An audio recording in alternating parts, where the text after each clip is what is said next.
everybody out there in comic book land. My name is George Serrano, aka The Don, and if you're listening to this, you could only be here for one reason, and that's a brand new episode of the Major Issues Podcast, brought to you by Comic Book Clique. And as you know, I am never alone. Sir, please introduce yourself. I'm Dan, the comic book movie man today, ladies and gentlemen. Dan, the comic book movie man, is here in studio, and he is not alone. Other sir, please introduce yourself. How's it going? It's Yogi here, aka Jonathan, aka Yogi. My mom doesn't call me. My mom doesn't call me Yogi. We'll get there soon. Don't worry. Jonathan, aka Yogi, is here in the house, and we're feeling all nostalgic here because we are 1 week away from Avengers Endgame, which is 4 days. 4 days. It's bananas. And by the time this comes out, we will be less than 24 hours from watching the film. And so we decided to go back to the first Avengers film, the Avengers film that came out in 2012, and see how we felt about it all these years later, 7 years later, considering how 7 years. Yeah, it's only been, 7 years is long, but in consideration of how many films have come out with the Marvel Cinematic Universe. Yeah, it sounds like 7 years is like nothing with all these films, but it's still like... Some films take 7 years for a sequel. Yeah. One sequel. So considering how many Marvel films we've gotten since Avengers and all that. But I guess we'll start off with our first impressions way back when, 7 years ago. So Yogi, how did you feel 7 years ago when you first watched Avengers? Okay, so when Avengers first came out, it was like I felt a massive amount of anticipation going into it because it was like, whoa, we're gonna see all these heroes on the same screen. It was like the first time I'd seen anything like that wasn't a cartoon. So I went into it mega hyped, and I came out of it. I came out of it the same. I was like blown away. Like, oh my god, this is amazing. I still feel the chills that I felt back then, rewatching it now to get ready for the podcast. Yeah, like I still feel I still remember the applause in the theater when you get the first shot of all the Avengers. You know, that spin around shot, that famous. Yeah, I still feel it. I love it. I loved it. Dan? Well, see, this is where it goes opposite for me because my very, very first impression of the Avengers was I came out a little disappointed, really, because there was like maybe 6 movies before Avengers to build up the Avengers. 4 or 5 movies, yeah. So we had all of the stories coming together, so I didn't need any more. At that point, I just wanted to see Avengers kicking so much ass. Okay. And I guess I wasn't old enough, even though I was 20. Still wasn't old enough to fully enjoy what I was seeing. I didn't understand what Feige was doing and what Marvel Studios was doing. Yeah. And I kind of kick myself in the ass sometimes, especially rewatching the movie with you not too long ago. It's like I wish that when I first watched it, I had the chills that I had when I first saw the Avengers logo come on screen. Right. Well, your biggest issue initially was them fighting, right? Yeah, and a lot. I did not understand why they would fight. I just wanted a team together. Right. And now I see sometimes teams don't always see eye to eye. Sometimes people that don't want to be in the team see eye to eye. Yeah. And really, Avengers, the first one, kind of gave birth to Civil War. It gave birth to... Well, there's a lot of seeds from that first movie, and I wouldn't be surprised if we see a lot of stuff from there, too. Go ahead, Yogi. I would say that's a bit of a superhero trope, though. Like, when heroes first meet each other, they usually misunderstand each other and fight. Yeah, I was actually thinking of Justice League with Wonder Woman and Batman. This was our first, like... Yeah. All around. This was our first together film. Yeah. No, yeah, cartoons. If you think about Justice League Unlimited, especially. Well, you see Cyclops and Wolverine go at it sometimes, and you have Fantastic Four sometimes. You have Ben. And yeah, for sure. But I mean, usually when you get like these crossovers of characters that haven't interacted before, like when Spider-Man met the X-Men, and they're like, "What the heck is this? What is he doing?" And they're like trying to fight him. Or when he met the Fantastic Four, and they like tried to fight him, and he's trying to impress them with the bag.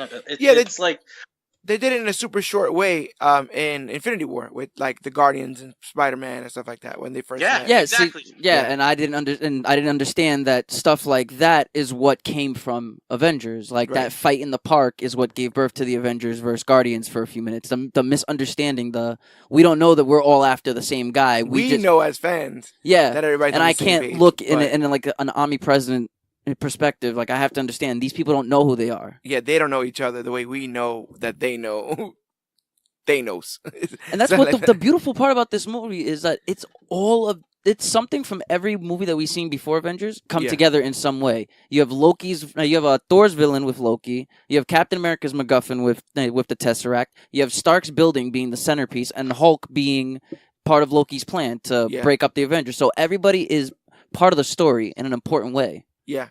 I saw this movie. It was odd. I was just coming back from overseas and getting out of the military in general, and I liked it. I was impressed because I didn't really like any single one of these characters.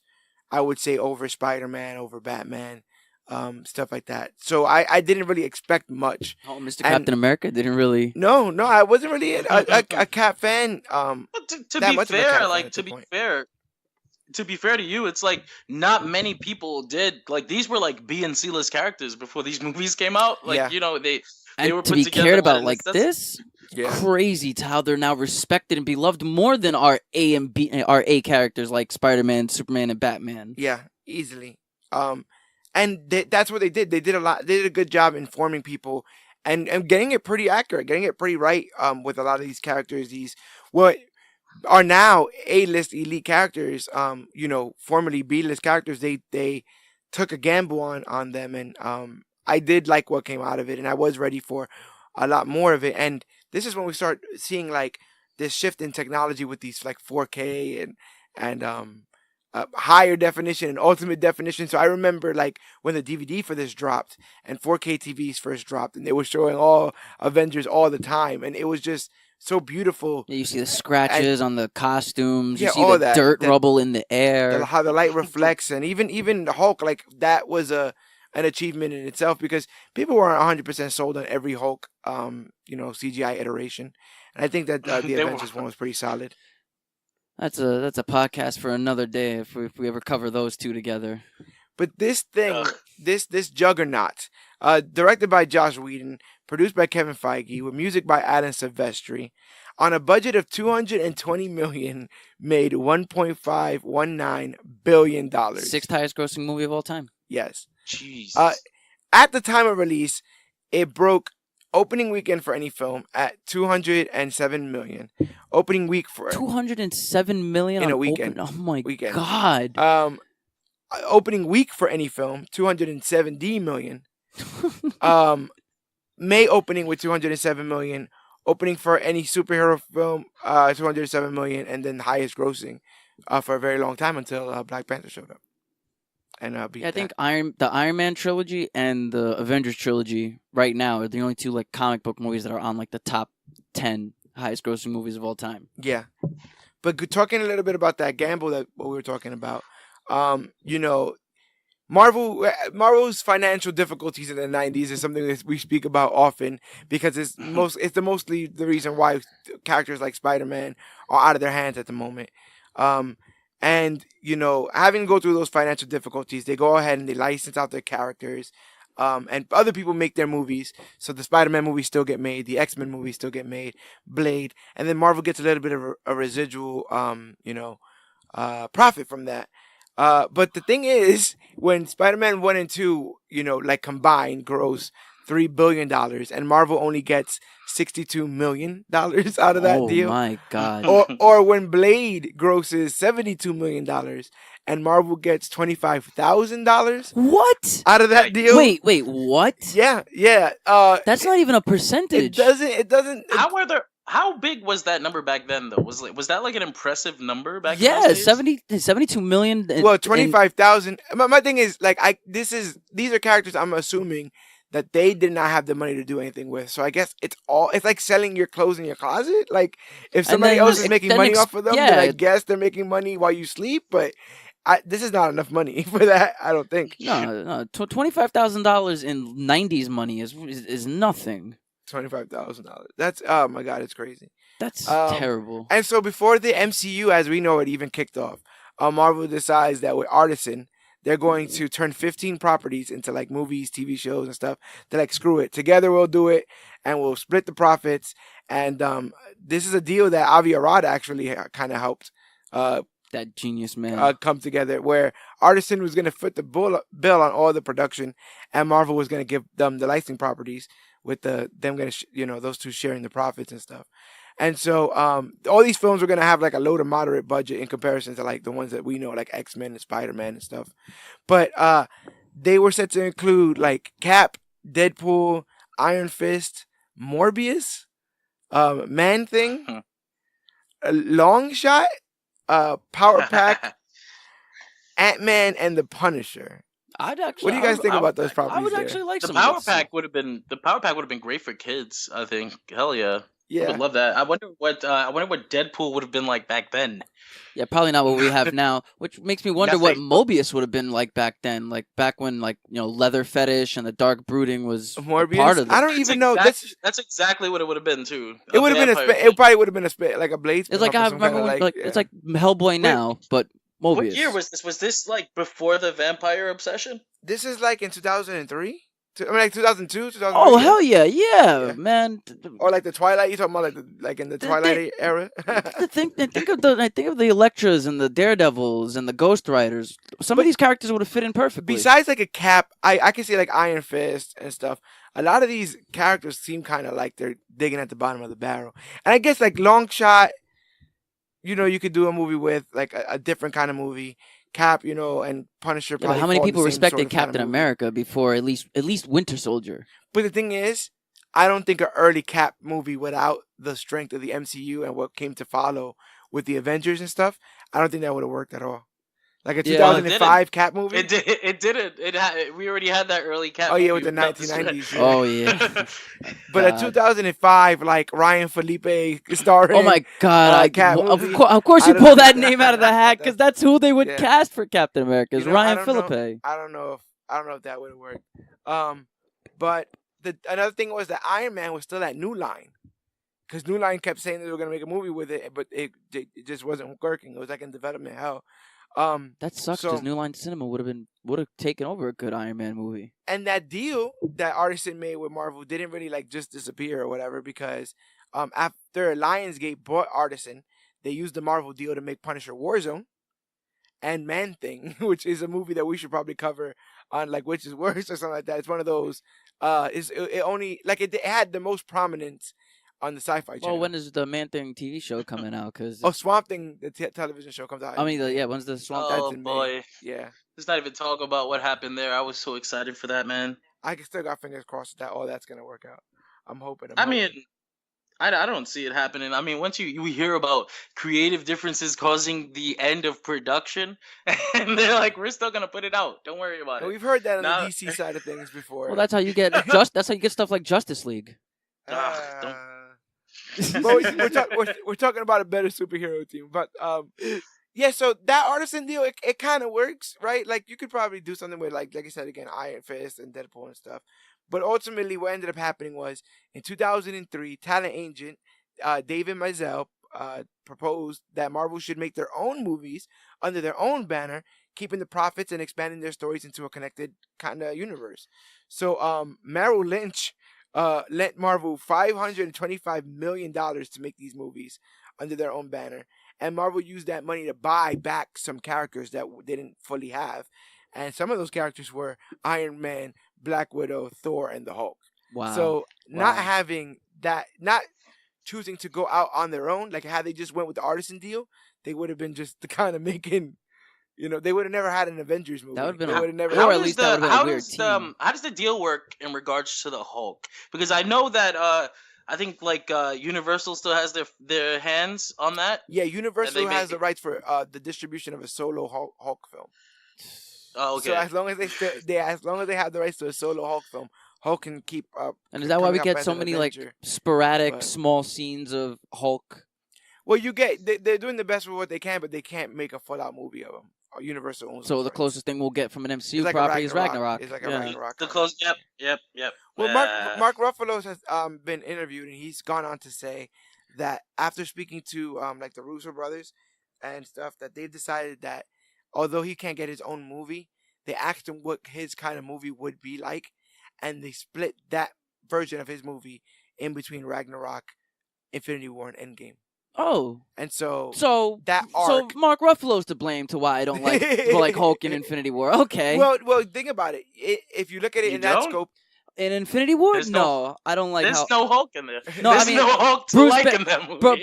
Bruce Banner. Well, that's my point. Besides the fact that there's no Hulk to like, Bruce Banner just seemed like he was just going off on a limb with all this comedy, and it's like, well, that's the thing. You had one movie that was full Hulk, one movie that was full Banner, and as rumors seem to be, boiling up, we might get a half and half Hulk for. I actually like that Endgame. Hulk, because I guess the story is like Hulk was like, screw you, I'm not coming out to deal with your stuff. I got punched in the throat. essentially, I actually don't want to like deal that. with a scared Hulk. That was my impression of it. Like when you see his face when Thanos is holding both his wrists, he looks scared. I need you to understand that Thanos has knocked the Hulk unconscious in the past. Okay, like he should be scared. Comics wise, then oh my god, like I think I love Thanos now. They went around and they said, they come on to say that he wasn't scared. So the only other thing that it could be is like Yogi said, just like defiance, like just a child saying, yeah, I don't want to go. like that's your problem. You might be scared. The child might be scared and not want to go to, let's say, the dentist. But right now, it's the tantrum part, not the crying part yet. Just I'm not going. You know what I'm saying? Like that kind of like putting your foot down on it kind of deal. But yeah, they ended up buying back Iron Man, Black Widow, Thor, and Hulk. And if the MCU deal didn't work, Marvel would have had to have sold all the rights to all their characters because they held them all as collateral. So this was like no one was even bothered by this. Like the head of Fox was like, "Oh yeah, we like competition. Like everyone can make their own comic book movies. Like what do we care?" Because the thought was like Iron Man, Thor, like that's not Fantastic Four, it's not X-Men, it's not Spider-Man. So like it's gonna be an uphill climb introducing like these lower level characters to the masses. And while it may have proved difficult, the MCU surely proved that it wasn't impossible, because they were able to do it. And before they were able to buy back those characters and give us the MCU that we wanted, the MCU that it was gonna look like was Captain America, Nick Fury, Black Panther, Ant-Man, Cloak and Dagger, Doctor Strange, returning Power Pack. They really wanted to get that Power Pack thing off the ground. And Shang-Chi, Master of Kung Fu. We're actually, that's in development again, isn't it? Yeah, and considering everything we just spoke about, Cloak and Dagger's been made into a show. So Doctor Strange got his movie. Black Panther and Ant-Man got theirs. Captain America. I wouldn't be surprised if they do some sort of like weird Nick Fury show somewhere down the line. Well, doesn't then the DC has DC Plus or whatever? Oh no, Disney. That Disney has the should- Disney yeah. Plus, so Yeah. I could see a whole Captain, Power a Pack. whole yeah. They're talking I about maintain that Agents of S.H.I.E.L.D. should have been the Nick Fury show. I totally 100% agree with But you. I also think that works for a younger Nick Fury. Like a younger, no, I'm not talking about like spry and whatever. You can still have the No, grays. of course, and just stuff, cast but- somebody else and just give us Nick Fury during the time of like Captain Marvel. Yeah, Give us like those early days, not early days, but mid-early days of Shield. they're gonna definitely turn out some. I mean, Agents of S.H.I.E.L.D. they're going on like season 7, I think. Right? Yeah, from what I That's from what I way hear more from my successful family, than I ever my thought it would family be. actually likes that show. Like my sister watches it, my Yeah. grandmother watches it, and they know nothing about the MCU. Oh, another little fun fact about the MCU: Kevin Feige was 33 when he was brought in to oversee the MCU in 2007. Kevin Feige. 33. I mean, he had So- he's done a whole bunch of work on comic book movies in the past. But he literally is like the tastemaker. He's credited for the look and the feel. He's the Willy Wonka. of this That's whole- it. That's MCU daddy. Yes. Yes, it is.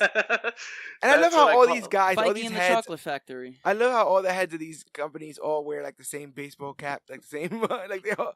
Look at us, we're normal. Yeah. No, Well, you're not. now it No, kinda- you're not. Now, There's antennas sticking out underneath that baseball cap. They don't see, wanna now let it you know. kind of now it doesn't surprise me that their version of sneaking around in the MCU is baseball cap and sunglasses. Yeah, that's what it is, because that's what they're doing. They're sneaking around and with us normal folk. But let's talk about people who ain't so normal. Let's talk about the cast of Avengers, or at least the main cast of Avengers. What a And let's weird talk cast about- at that time yes. for me. let's talk about the strengths, the weaknesses. Let's talk about the growth, and let's start with Robert Downey Jr. as Tony Stark, Iron Man, reprising his role from Iron Man 1 and 2 and the Incredible Hulk.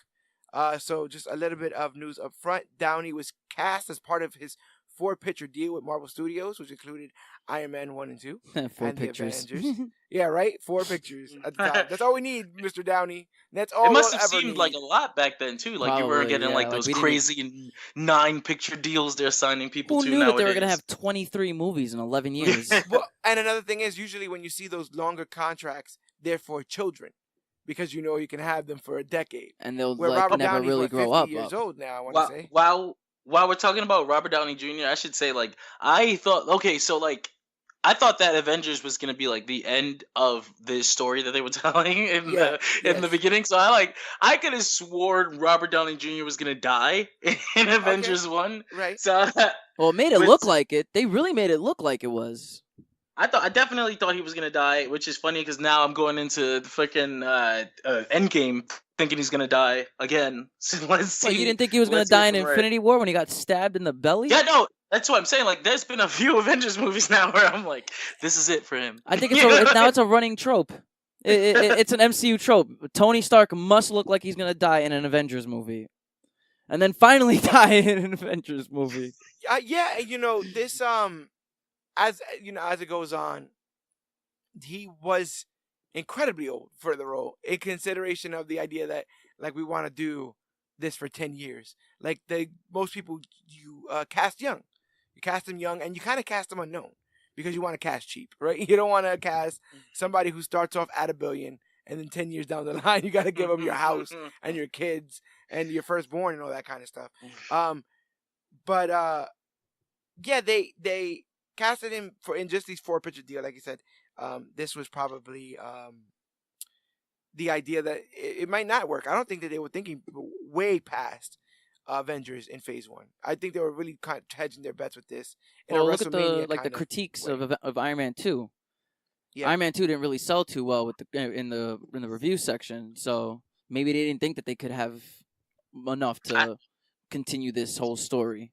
Yeah, I do want to know how far ahead they were thinking in regards to like the MCU, because like they did set up Thanos in Avengers 1, and I thought he was gonna come back right. Well, maybe that's when they started knowing that they were gonna have something. Like they gambled with Thanos being in the end credits, and then the drawback of this movie's gross was what said, okay, now we can start going into Guardians. Now we can start going into other people. Yeah, I definitely got a little news on that. That's interesting, but they definitely didn't. I don't think they knew exactly what they wanted, because Downey, when he first got on the Avengers set and got the script and all that stuff, he initially pushed for Whedon to make Stark the lead of the film, and he said that the way he said it, he was like, "I need to be in the opening sequence. I don't know what you're thinking, but Tony needs to drive this thing."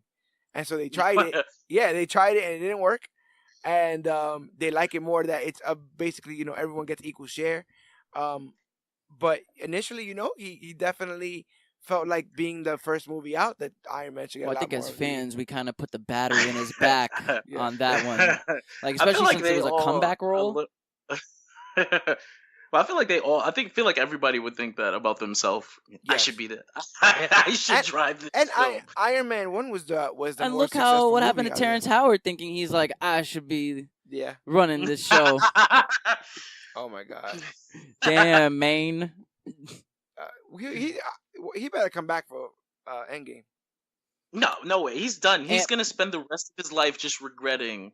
So what's gonna happen is Ant-Man is gonna go into the quantum realm and he's gonna mess with reality a little bit, and then he's gonna come out of the quantum realm and Don Cheadle's gonna be Terrence Howard. Edward Norton's gonna show up. Yes, please do the whole thing. So Downey earned $50 million for his role in Avengers. That's no hefty, small. but it's also hefty, but his compared to what he's getting now per film yeah. is bananas, and his current net worth is $300 million. But in comparison, from 1996 to 2001, Downey was arrested numerous times on charges related to drugs, including cocaine, heroin, and marijuana, and went through drug treatment programs unsuccessfully, explaining in 1999 to a judge. Now remember, this is Tony Stark here. It's like I have a shotgun in my mouth and I've got my finger on the trigger and I like the taste of the gunmetal. Yep. I remember that quote. I wanted that on a shirt. You understand? So there's redemption, folks. You understand? My Well, man. that's why he was perfect to play Robert Downey Jr. Oh, Robert Downey he Jr. was- is he was playing- Tony yeah, Stark. he was He is playing- Iron Man. At the time of his casting, he was still kind of dealing with that. He what got do you fired say? from Ally McBeal. Stigma, yeah. Yeah, the stigma. Definitely. So it's crazy to see how far he's come and how much more prominent he is today. You know? Yeah. I mean, he had done a bunch of. He's gotten in trouble for like trespassing, shooting a handgun while speeding down the highway, possession, and they really pushed John Favreau really pushed for him to be in that film, and I honestly think it was probably the price point that let a lot of that go. Like what's the worst that can happen? Like we're not betting the farm. It was on the this. first film of the MCU film. Yeah, and it would have been one. That was the finger biggest out of gamble the that they fist. took. Yeah, it would have been one finger out of the fist. But in comparison, look at how crazy that character has grown and how much of a part of this universe he is. How do you feel about Robert Downey Jr.'s Iron Man, Yogi? I think whatever it is that he did in his life prior to being casted as Iron Man, I hope that he doesn't regret any of it. I hope that he looks back on it and he's like, man, it led me to what is possibly the most perfect casting I've ever seen. And it's like 100%. It's I don't know that there was. I think there's like rumors that Tom Cruise would have been like Tony Stark at one point. Like there was he was like considered or something like that. But Yeah, I can't I've heard a couple of imagine. that. I can't imagine anyone else. Like Robert Downey Jr. is Tony Stark. I can't. I just can't. I can't imagine a world where we didn't get him as Iron Man. And if we did, I can't imagine it would have been as successful. Well, that's one of the biggest things that the MCU has more than any comic book movie in general. It's casting. Their casting is amazing because they pull people that were either unknown, known too much, or just didn't really do anything. Jeremy Renner was in what? Jarhead? What else? Scarlett Johansson was in Lost in Translation and Home Alone 3. Yeah, there wasn't a bunch.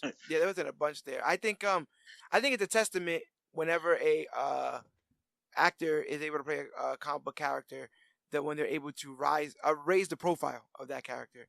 And mostly the hallmark of doing that is they will basically just start portraying that comic book character as that actor. And so I've seen that, yeah. we've gotten to that point with Tony Stark, I feel like, in a lot of ways. That How they do you just feel draw about in Robert Downey Jr. A little bit, but it's like at the same time, Tony Stark has always looked like that. Like somehow, Robert Downey Jr. has always been Iron Man, and nobody knew it until Well, it's like it the happened. same thing with Deadpool in that one comic book panel where Deadpool says he looks like a mix of Ryan Reynolds and radioactive Sharpay. So I do think that in retrospect, they did make Tony Stark more quippy in the comics, like a little bit more pop culture-y in the comics, but he was that in the comics. I just think that Robert RDJ ramped that up, and he definitely goes on a hell of a journey, even in this small arc from Iron Man to Avengers, where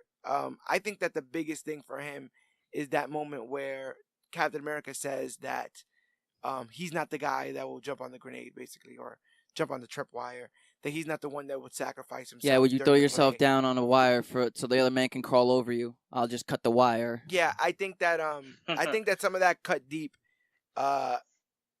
in the way that in a lot of their interactions, the stuff that Captain America and Iron Man say to one another, there's some truth to some of the bruntness to some of the things that they say to one another, and I feel like that moment that defines the fullness of that arc is when Tony Stark goes to take the nuke up into the wormhole. That threw himself in a grenade. That is him, throwing himself on. Beautiful foreshadowing, a good callback, and and we're at the point now where Robert Downey Jr. / Iron Man cameo can benefit a movie's box office. Just that alone, Homecoming, and just marketing alone. Where we're at a point where Robert Downey Jr. wears half or a third of the suit that he used to wear from Iron Man 1. And so it's so much easier for him to shoot scenes and do like the whole helmet cam of him just being in a dark room talking to Friday or whatever. So we've gotten so used to this character for the past 10 years, and it's so RDJ that I wonder if there's gonna eventually have to be another Iron Man one day, but he's gonna go down in history for being the backbone of this franchise, the way few people are in their Well, how long did they franchises. wait before they really casted a theatrical Superman after Chris Reeves? Yeah, they waited a minute. So that's theatrical, because there were some TV Oh no, Supermen. yeah, no, theatrical from Chris Reeves to Brandon Ralph. Oh my God! If you got the DC Universe app, there's been some terrible live action Supermen in the meantime. The Adventures of Yeah, Lois and Clark. There's an Adventures of Dean Superboy Cain one, show from 1988. It's weird. There's a lot of weird things going on with Superman. the black and white one with George Reeve. But Tony Stark, I feel like, is probably probably the coolest member of this team at this point. Yeah, What would you say? he's our He's our cool best friend. Yeah.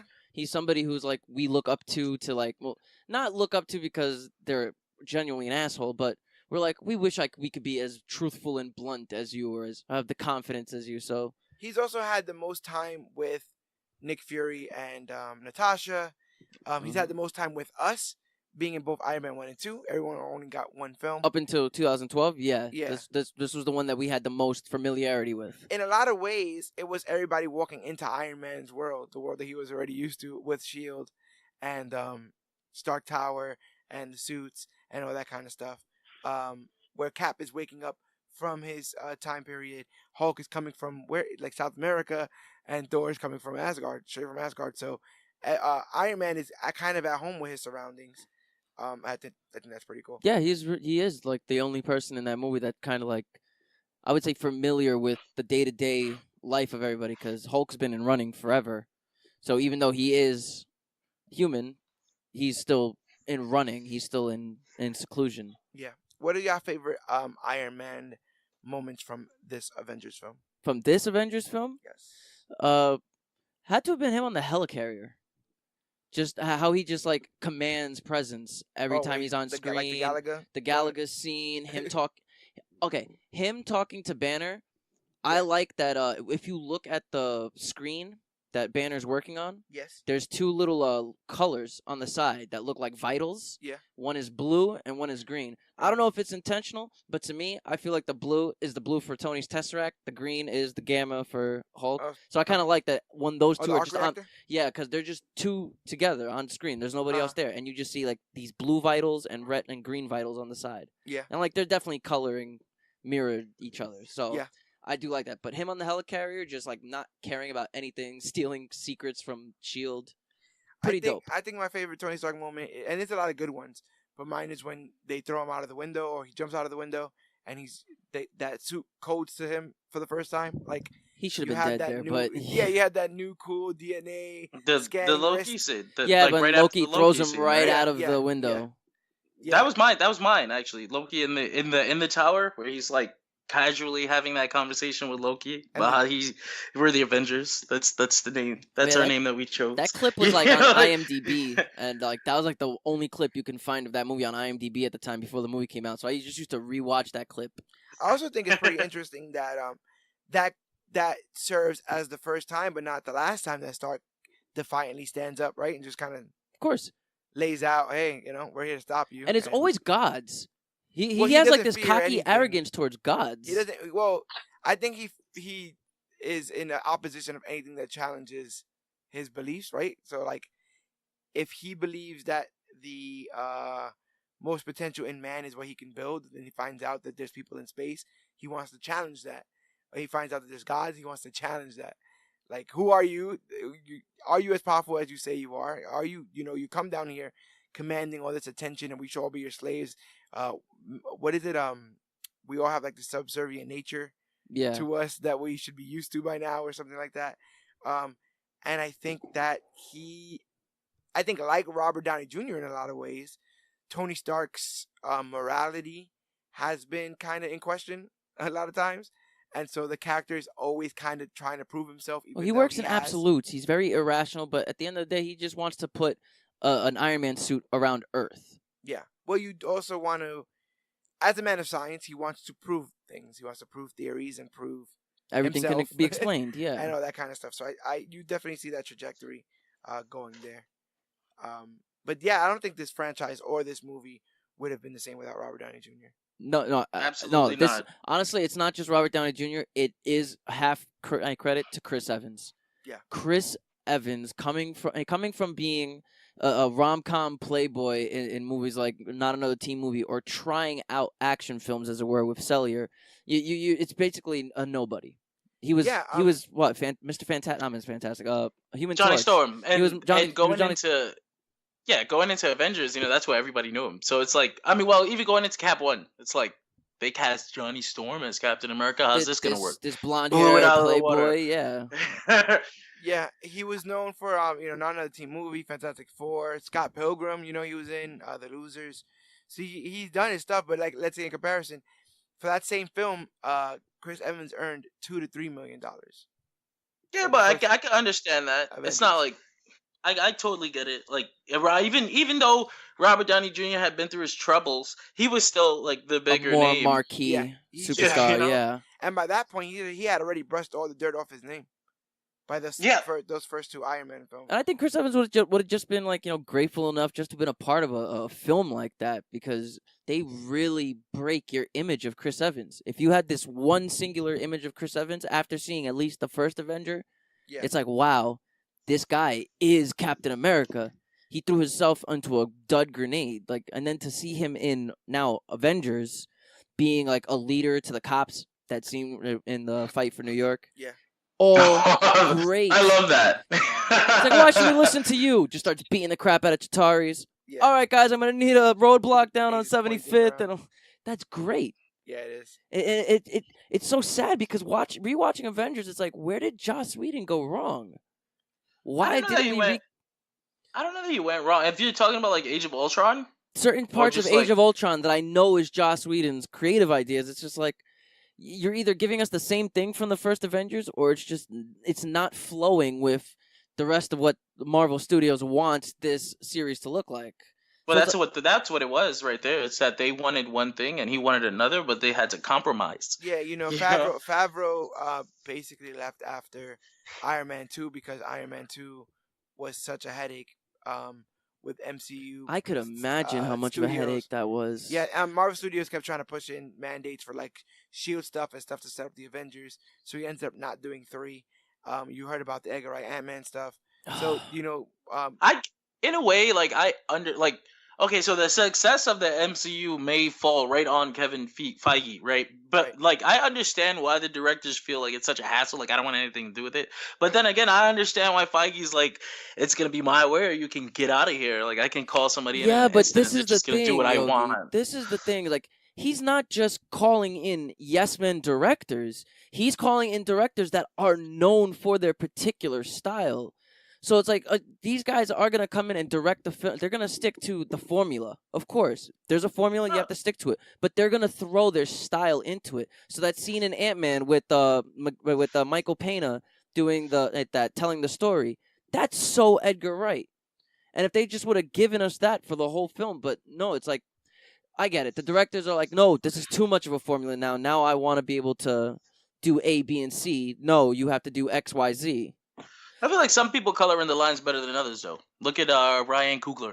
True. The guy, he knocked Black Panther out of the park, and this movie it still had his scent. But the funny thing is, they gave someone like James Gunn a chance to just be himself in a film, and still following a formula. And Guardians 1 worked. But I wouldn't be surprised if they were a little bit tighter on the reins of an Ant-Man than a Guardians. I think Ant-Man's property is a bit stronger than Guardians at the time. I don't know. Ant-Man and Guardians kind of. I would say Guardians were like completely unknown to casual fans, but Ant-Man was a bit almost on the same boat. Really. Well, the reason why I say that is because Ant-Man's movie was originally supposed to be slated for Phase 1. So they had actively been trying to make him be in that running for in the OG Avengers, like try to be, I guess, faithful to the comics, but with the Edgar Wright stuff and then rewrites and all that other stuff, it ended up not coming out to after Age of Ultron. It didn't come out to like 2000, like what, 13?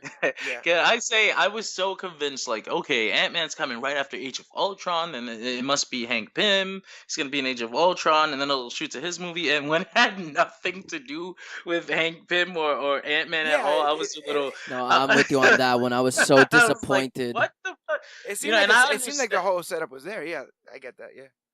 I understand that they wanted the Science Bros to be a thing. They did it at the end of. There's so many Science Bros to choose from. Exactly in the Marvel universe, like being a genius is like they're like 11. They're just all over the place. Team of all of the smartest MCU of all the smartest Marvel characters on one team. Yeah. Like being a genius in Marvel is not something that's rare. So you can do your Science Bros and still give us Hank Pym. Yeah, I think the biggest comparison I think I can make is Kevin Smith. Kevin Smith has a distinct directing style and distinct directing language, I would say, and he has been afforded the opportunity on multiple occasions to direct episodes of Supergirl and The Flash. Now, Supergirl and The Flash are episodic television, so they all have an overarching narrative that has to end at the end. Yeah. And I equate the MCU to that, to where Kevin Feige is overlooking the season. Each episode has to fit this episodic storytelling. So even when you get a Kevin Smith who has that very unique style, he still has to play in the lines. It's not Supergirl talking about blowjobs, and it's not, the Flash wondering why he came into work today. You understand? They want the names there. They want to be able to say so-and-so worked on it, but so-and-so worked on it with our formula. So-and-so worked on it within our lines, within our outline, colored in our comic book. Yeah. It's a testament to their talents, too, to successfully play inside of somebody else's playground. Yeah. And still have your own style come out of it and be like really obviously there, like with Kevin Smith and the Flash and the Supergirl episode. I can always tell immediately when it's a Kevin Smith episode, when he's done something Kevin Smithy, which is weird because that's when watching the first Iron Man, nothing of that movie said this is a Jon Favreau film. Except for Happy Hogan. Oh, I felt like there was some swingers like comedy. That's just the writing, not the direction. Like seeing the direction. I was waiting for Rose to be like, "Your money, baby." I was waiting for all that stuff to come out. And that felt a little bit swingers to me. Yeah, for like the first 5 minutes. Oh man, I miss Iron Man now. Yeah, it's a good movie. But yeah, we're talking a little bit about Chris Evans here. But Evans was cast as part of a 3 Marvel film deal. I'm gonna laugh when you just keep saying these small numbers. Yeah, they didn't think much. I'm telling you, they were just working little by little. Evans earned $2.3 million for Avengers, but he had originally declined the Captain American role in the first Avenger 3 times before accepting the part. Really? Yeah. Not out of dislike for the role. Just leave me alone already. I don't want to be Captain America. I don't want it. It's gonna be Daredevil again. Maybe there was me. Maybe there was some kind of weird Fantastic Four allegiance going on. Maybe he was just scared to be hated. Yeah, at the time, a lot of people didn't even think Cap would be a good movie. I know I didn't. Now I loved it though. I just gotta say. No, yeah. After seeing the first Cap, I'm like, yeah, this is gonna be one of the perfect trilogies. Before seeing it, I'm like, oh come on, this is Captain America. This is Stars and Stripes move from Marvel vs. Capcom. Yeah. But yeah, he said that he didn't decline the role because of not liking Captain America, but because he feared what the effects of the sudden increase of fame would be on his life. Oh, he was. Oh yeah, that man was scared. Oh Lord. What did he think he was gonna do? Like indie films for his entire career? Yeah, Nobody was gonna know who he was. That's a lot of actors probably like survived their like mental health off of that, not being in the Hollywood elite, just doing these A24 Panera fucking pictures. Well, that's another thing. He said that Robert Downey Jr. convinced him to take the part, but he also had the caveat of having the freedom to sign on to any other role he'd want afterwards. So yeah. What do you mean, like within Disney? He was able to do movies in between. There was no issue with that. Okay. Yeah, that's why we got like movies like Snowpiercer. Like look how low budget and how indie the movie Snowpiercer was. And I also wouldn't be surprised if he was like, hey, don't worry, because this might not even take off. Like, just do it. And have Let's fun do with it. Avengers, and then we'll see what happens. And let me tell you, I was, besides Marvel vs. Capcom, I was not a humongous fan of Captain America. Probably because I think, in the same vein as Superman, I think a lot of people have drawn conclusions about the character just based on their perceptions understandable, yeah. of them. And so I thought that Captain America was just like this ultra patriot, and in many ways he is, but he stands for more of what he believes America should be than what America is at all times. And I think that was a big distinction that I didn't get, probably because I didn't pay too much attention, because it's in a lot of his, comic book history, and a lot of his big stories is him battling with what's right versus what he's being told is right. And I think that go ahead, brother. No, I was gonna say, and sometimes battling against his own government because they're not right. Right. Exactly. And so, this movie goes to show, even validates him when he believes that the government's, aka Shield, is working behind everyone's backs and doing stuff. And this is twice now that they're creating tech and stuff. And so I really resonated with that in a way that I didn't think I would, and I resonated with the character in a way that I didn't think I would. And like you said, I do think that Chris Evans is Steve Rogers / Captain America, does deserve a lot of the credit for this franchise going as far as it has. I think that I feel like he even holds himself with a different sort of standard, or even like he has like a different weight on his shoulders now. When you see him in interviews and stuff, I don't see the not another teen movie actor anymore. Oh no, he has so grown up and grown around this role. He's grown. He's become freaking Steve Rogers. And it's legit. Have you seen his Twitter feed? Yeah. I've seen that stuff there too. Yeah. He's talking about what's right against what you think is right, and it's beautiful. It's beautiful to see somebody grow up around a character that you wouldn't think anybody would care for, or you yourself wouldn't even care to be acting in. Yeah.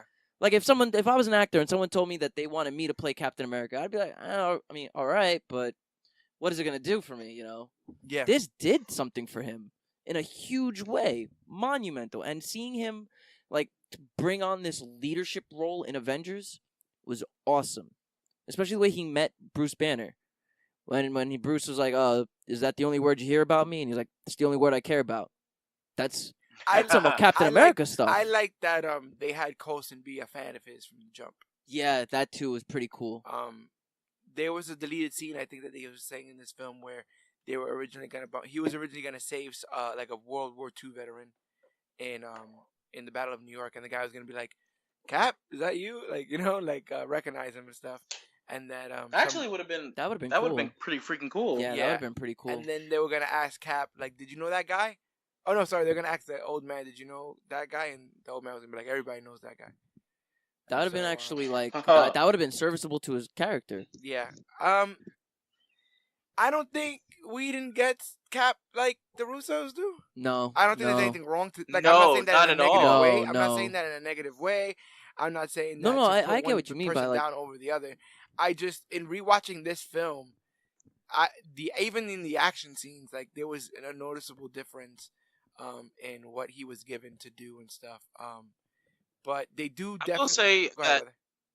I was gonna say in regards to like Whedon and Cap, like he being that Cap was still like the fresh out of his time. Yeah, I was actually gonna say that too. Thank God you said it.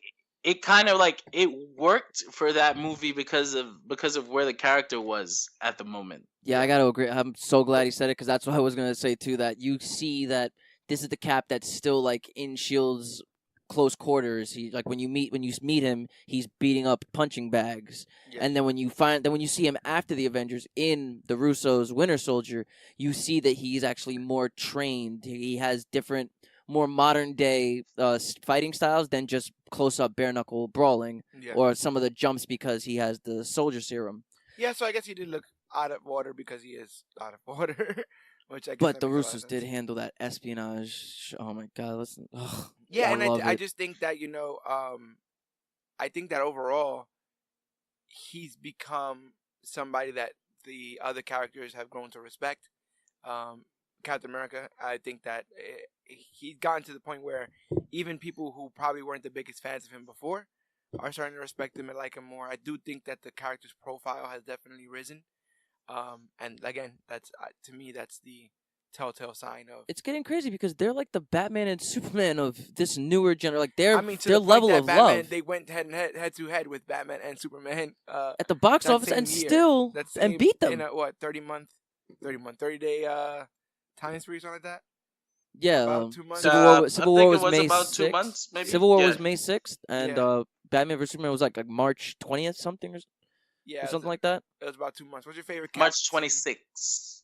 What's your favorite Captain America scene from this film? My favorite Captain America scene is when he goes up against Tony Stark with the talking. Just the way he starts put on the suit.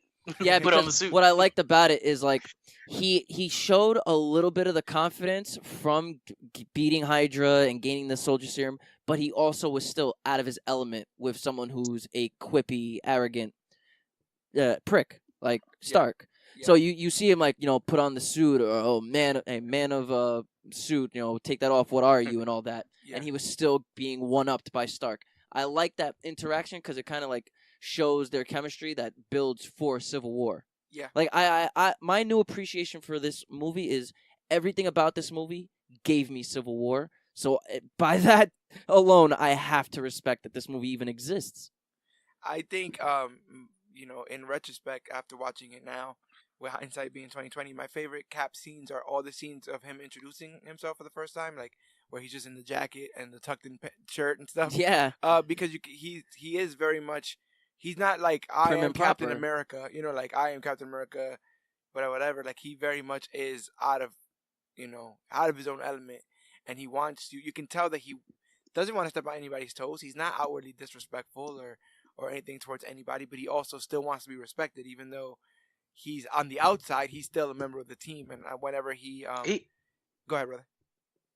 I was gonna say he kind of feels like he's still that small, scrawny Cap from First Avengers. Yeah, from First Avenger. No, that's like 100%. The little Steve. He doesn't really gain his confidence until the Russos take over him, and that's when he gains the confidence to start questioning people's motives. And that's when this new like Marvel's like current the way Captain America looks in the current comics. That's the way I see like how the Russos wrote him in. Yeah, and I kind of like that. I kind of like that he just.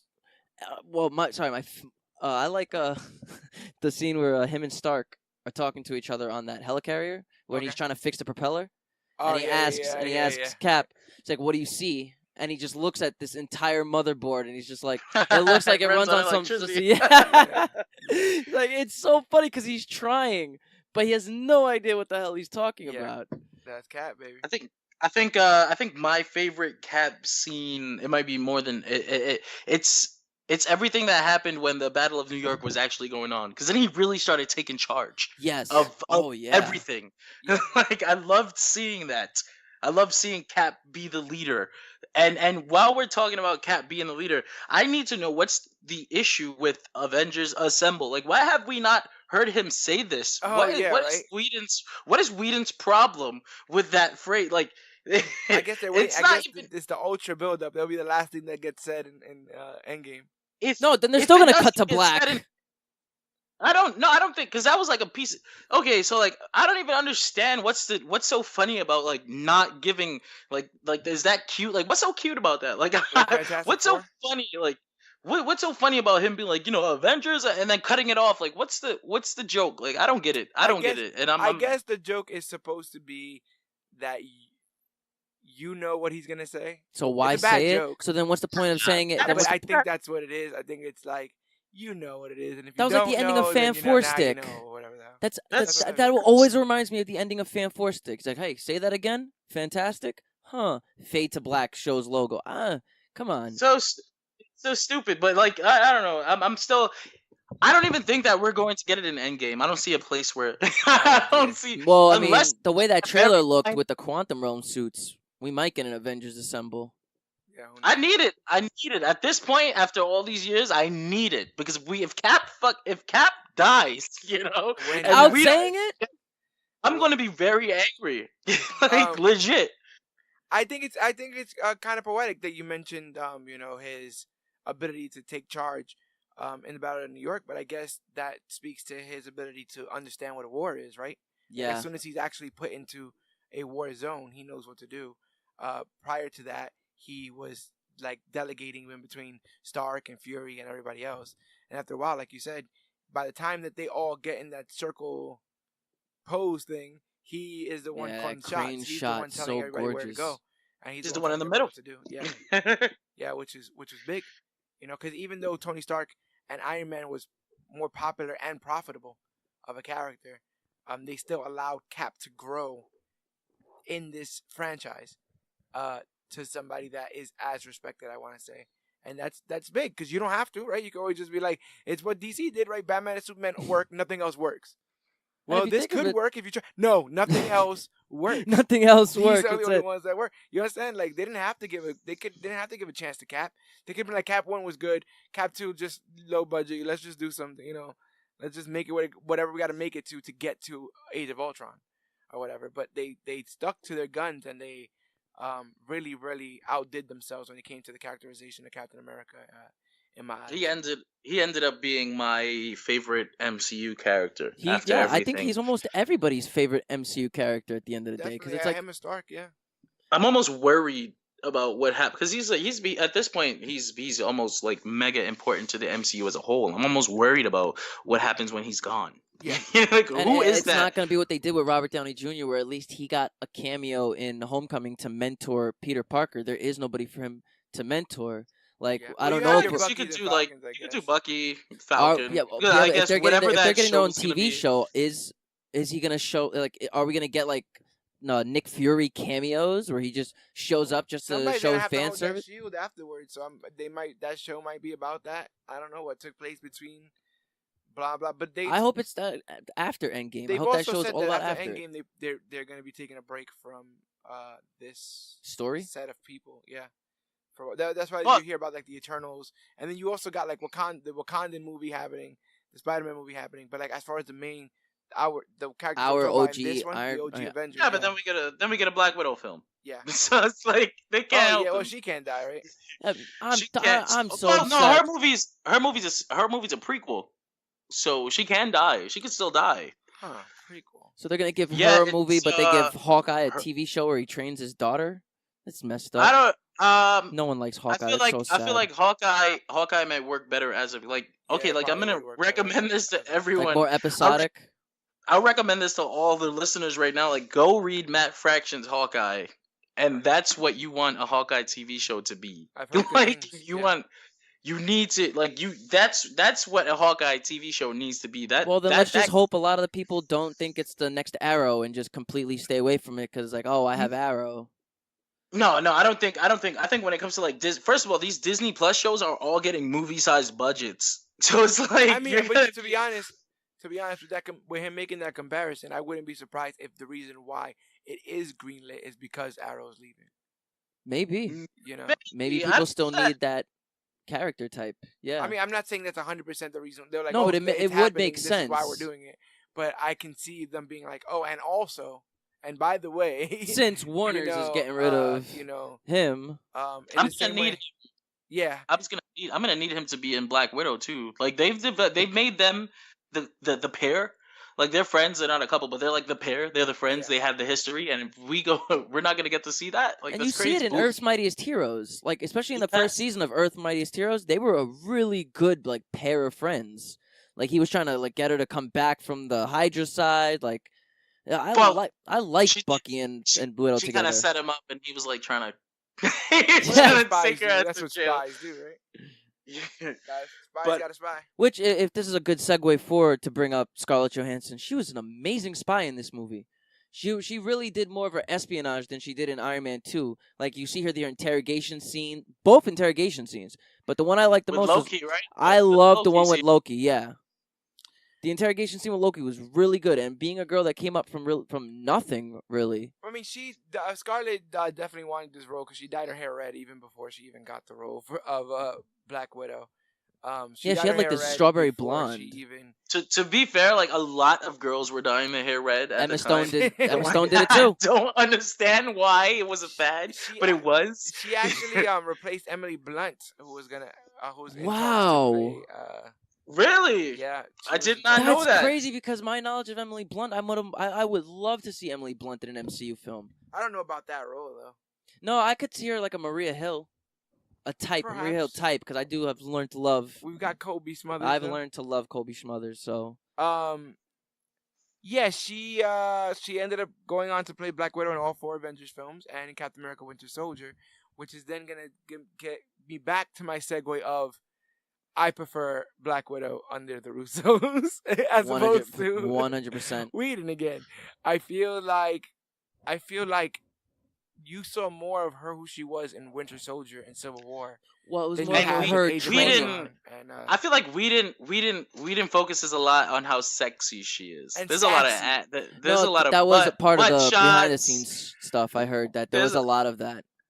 There is, right? There's a lot of like shots of her butt in tights, and like she's so pretty, and then like I can see why you would enjoy the Russos better than Whedon. I'm a bit of a like a I want to call myself a pervert, but I enjoyed some of those shots. But I can see why people would have an issue with it. Well, again, Whedon is no stranger to writing strong females, and I don't think that he was taking any liberties with Widow. But I also feel like he made Widow kind of Buffy, in that sense. Yeah, but I feel like 100%. he felt like his characterization of Black Widow was like her being sexy was part of her superpower, and I'm like, that's not right.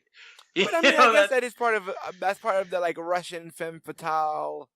Yeah, but a femme fatale is the downfall of man. That's what a femme fatale is. She's supposed to be a seductress downfall of man. That's what I'm so I saying. understand why Whedon would take those kinds of liberties. But then again, I liked more what Yogi's saying. With Under the Russos, you see her guiding Steve in ways no other real character guided Steve through the rest. Besides Peggy Carter and Howard Stark and the doctor guy, I always forget. Not since the first Avengers do you see a character actually like guiding Steve in the right direction. Yeah. So she's saying like that scene in the mall where where Stark. I'm a little like flustered. That scene in the mall where Steve wanted to fight all the Hydra members and Black Widow was just like, here, just kiss me. Oh, yeah. It shows the contrasting bare-knuckle brawling and the espionage spy. So I do like the Russos under... And her playing both sides in Civil War, like, I just feel like there's more to her. But I like that she was in this film, and I did like what I saw of her. I didn't feel like there was any hint to her and Hulk relationship. I know maybe you guys disagree. A little bit, yeah. I would say they actually did kind of.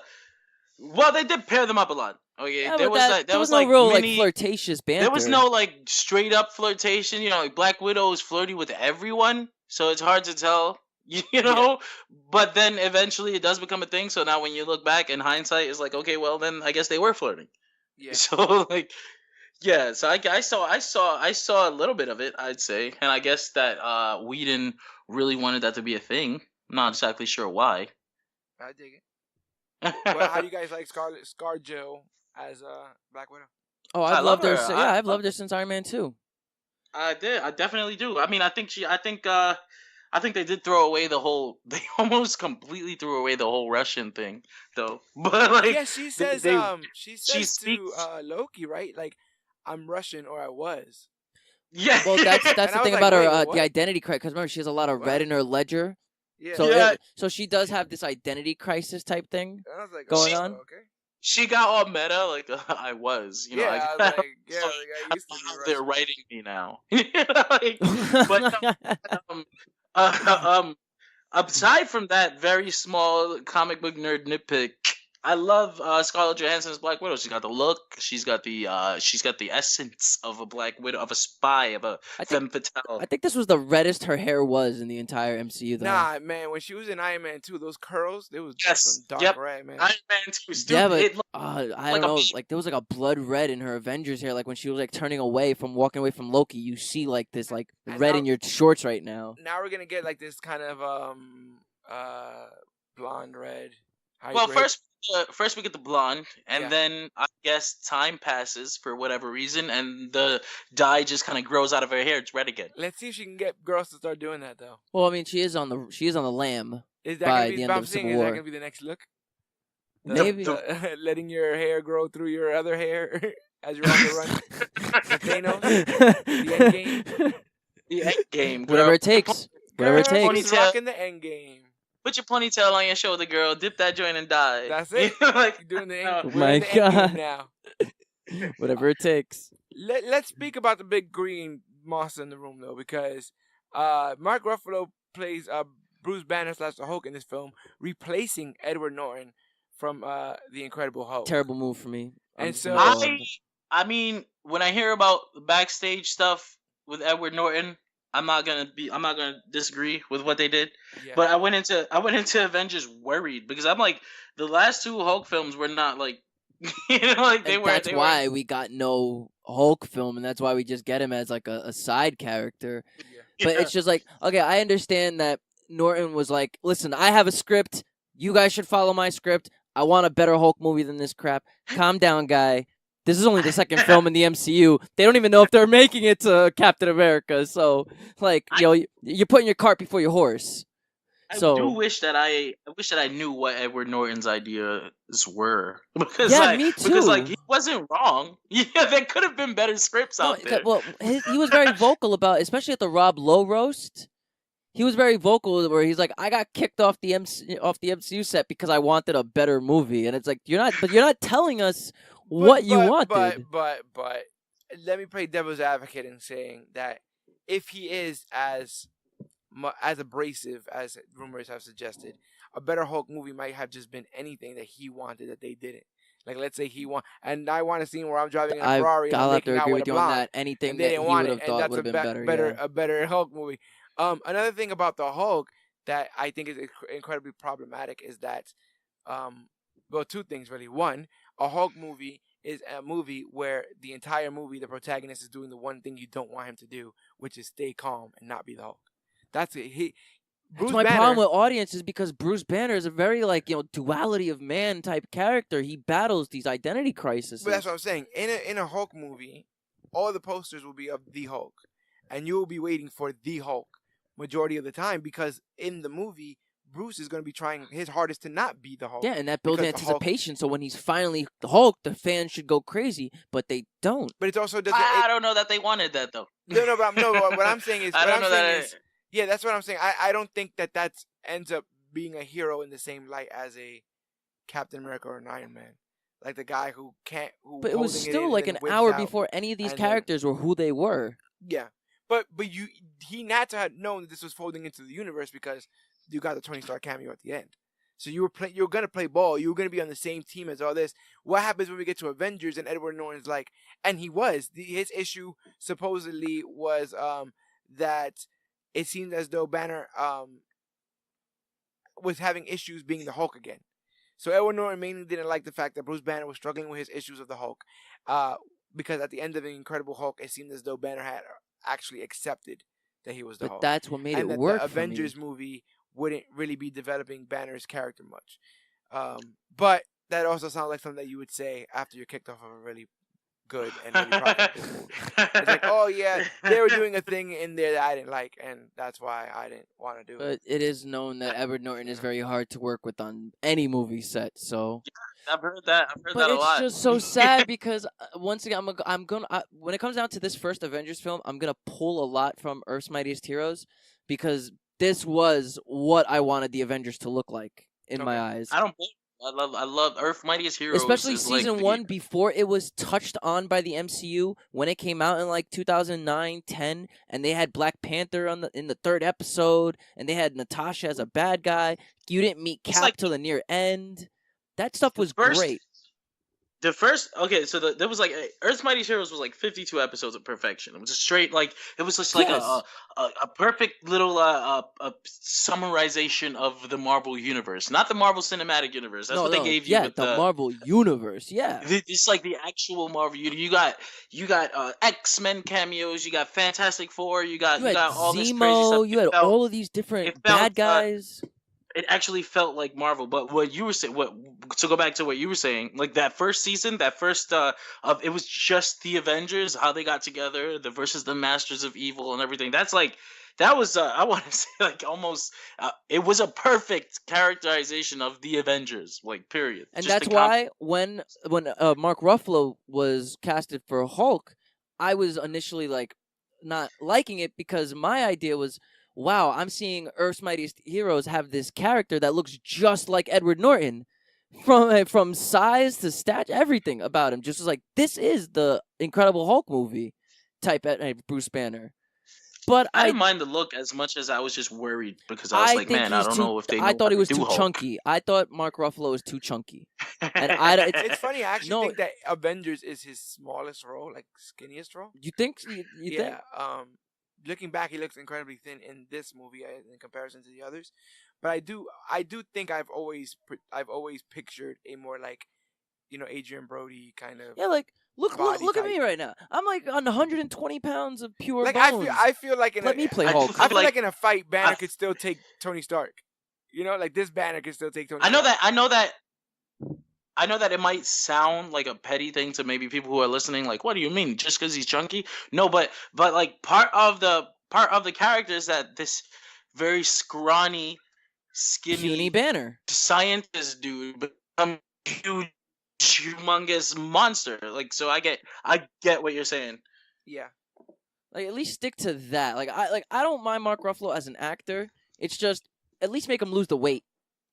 At least make him look like his skin is hugging his bones. The thing is, supposedly they were already considering Mark Ruffalo for Incredible Hulk anyway before they got Norton. Really? Even before Norton, they were already considering him? But the funniest and probably saddest thing is watching Ruffalo be revealed as Banner at San Diego Comic-Con 2010, because it's all like, we're doing the Avengers movie, and everyone's like, what the hell? And everyone's flipping out. And they're like, Iron Man, Robert Downey Jr., and Steve, Rogers, and Chris Evans. And then they're like, and the Incredible Hulk is Mark Ruffalo. And everyone's like, what? Who the hell? Because they had never seen him before. He was not in any movie. He was in movies like Just Like Heaven. And not any MCU movies. They were bringing everybody on stage as people that you had already seen. Oh, yeah, that you already are familiar with. And now they're going to be in the star-studded cast, rejoining again to be in the Avengers. So it's like, it's everybody you remember. Chris Evans, Robert Downey Jr., Chris Hemsworth, Mark Ruffalo, and then everyone was like, "What?" Like people were politely clapped. I have to say that I like this Banner under the direction of Whedon so much more. This is my favorite Banner of up from Mark Ruffalo's initial casting of Avengers to now Endgame. Yeah. This is my favorite Banner.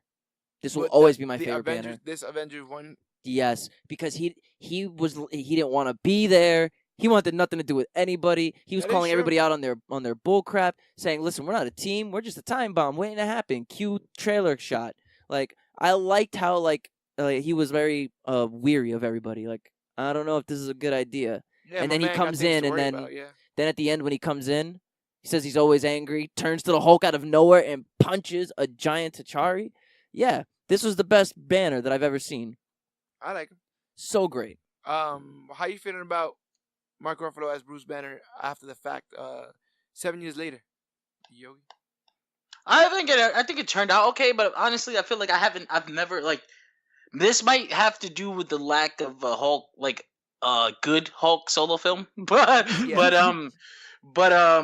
feel like I haven't gotten the Bruce Banner Hulk that I want, or maybe that I expected, or that I know from the comics. Like I've never gotten that, and I like Mark Ruffalo's Bruce Banner as Hulk. Don't get me wrong, but I haven't got in my eyes. This is MCU Bruce Banner. This isn't the Bruce Banner that I know. This is just a Bruce Banner that they have in the Avengers movies, and I like it for what it is. But I've never gotten the Bruce Banner that I know. A little bit of a tangent. How do you feel about Jarvis being an AI as opposed to a butler? As opposed to a butler. Yeah. Oh, okay, I get that. See, I understand that they wanted the casual audience to not see Jarvis as an Alfred, Understandable, because that's too many parallels for Batman now. I completely understand that, but What I don't, what I want, it's like, and again, this is a small nitpick. Like we're comic book nerds here. I'm gonna nitpick, and Yeah. you guys are gonna accept it. I'm good. I accept it. I But accept it, brother. where's Avengers Mansion? I wanted the mansion. Yeah. I wanted the mansion. We never got the mansion. Nope, Straight to the just the tower. tower. No, Just the tower. I was like, I get it. I don't know. That's a small thing that when I think Jarvis, I think the mansion. So when you mentioned Jarvis, it just reminded me that we never got the mansion either. Yeah, Nope. doesn't But Jarvis I have guess, like a very again, like emotional that- connection in the comics? Isn't Jarvis like really like important? Well, to...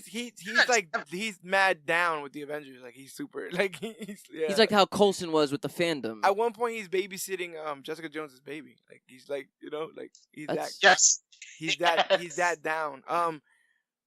Yeah. So I guess with all that being said, is there anything that you gentlemen would want to get from this Mark Ruffalo Hulk that you haven't yet, or do you think that you'll be fine with whatever he turns out in Endgame? I want a Hulk that's afraid to turn into. I want a Bruce Banner that's afraid to turn into the Hulk in more emoting ways than just expositionally showing me that he's afraid to be the Hulk. Like, I'm tired of hearing, I'm afraid to be the other guy. I'm afraid to be the.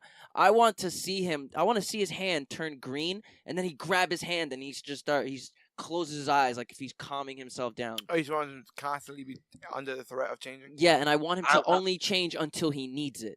Okay. Like he's trying, like he's getting beat up in the alleyway, and you see his like shoulders bulking up, and he's like, no, this is okay. They just need to survive. But somebody like Betty is in trouble, and he's like, nope, power of boners, time to go straight Hulk.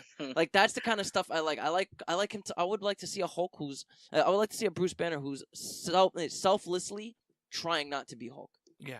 But then also selflessly being Hulk. Because all of it just seems like writer's ploy, right? Plot armor. Yeah. I think it's a hard thing. He's always angry now. Now he's always angry. Now he could just turn into the Hulk by snapping his fingers. Like, it's a cool shot. Don't get me wrong, but I want more of the identity crisis Banner. That's that's how I've always seen it. It was always just seemed like that you could do more with that, but it's all about the audience and how they sell it.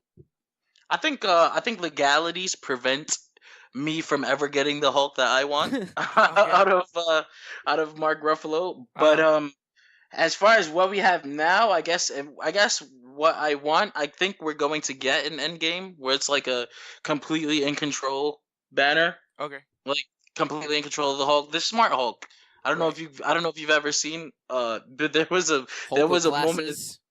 It's kind of, but it was like there was a period of time where Bruce Banner had complete control of the Hulk. Hulk I remember that. Yeah, was just as smart as Bruce Banner because it was Bruce Banner. Right. But yeah, I don't think that I don't think we're ever gonna get the Hulk that I want, which is like I was saying, man, let's get. I'm at a loss for words. I'm like flustered for right now. But I guess I'll go back to what Dan was saying when he's like he wanted to see more of Bruce Banner's identity crisis rather than just having it told to us through exposition. Like there's this one scene in Avengers where Bruce talks about how he tried to shoot himself in the mouth, but the Hulk spit the bullet back out. Like I wish we got it that was a deleted scene on the Incredible Hulk DVD. Was it? Yeah. I never saw that because I wish I could. I'm gonna have to send you that later. Yeah, I wish we would have got to see that as part of the film, like things like that. No, that's that scene that he's explaining in Avengers. You do see as a deleted scene, or it's like it pulls out of the cabin shot, and you just see, like, you hear the gunshot go off, and then you just see him spit like the bullet out of his mouth while his hand is green. It's weird. It's like a weirdly shot scene, but it is pretty cool. So I guess when it comes down to me, I can only ever want iterations that I've read. And so, because I have a little knowledge about Hulk, I have very little knowledge. I want to get into Immortal Hulk soon because I heard great things about that. But I need to see the Hulk. Oh, I would love to see the Hulk that is in World War Hulk. World Breaker. Yes. Because I feel like Hulk as a good guy, you only get to see the levels of his rage and the levels of his strength increasing if the threat is that big. And if the threat is that big, you really don't need any of the other Avengers. It's going to be Hulk and this one guy.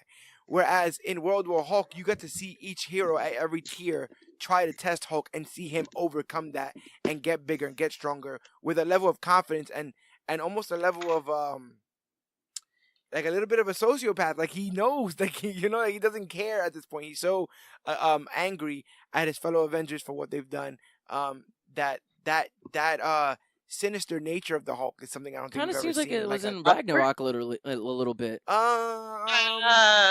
that. Look, the way you're explaining like the personality trait like right now, like okay, him, so like okay, him just I like give you not that. caring about anything and being Him, mad like, at the him in the hot Avengers tub, and being him in able. the hot tub is basically the closest I'm probably gonna get. Like him, just like I don't care. I'm paid. I'm the king of this. Right. Maybe like when it comes to like Worldbreaker Hulk, like okay, so in my eyes, Worldbreaker Hulk is the absolute strongest possible Hulk. Like he's glowing, okay, so glowing gamma radiation out of his eyes, and all dude, that. it's like he's so intensely angry that he's the absolute most powerful that he can be because of what they did to him. We're never gonna get that because we don't have the time because he has to share screen time with like what do you however think many about other people. Endgame? You don't think we get something close in Endgame? You don't think he just flips out? You don't give Hulk his I moment in think Endgame? that Well, I mean, 3 hours of a movie, they might take 15 I minutes.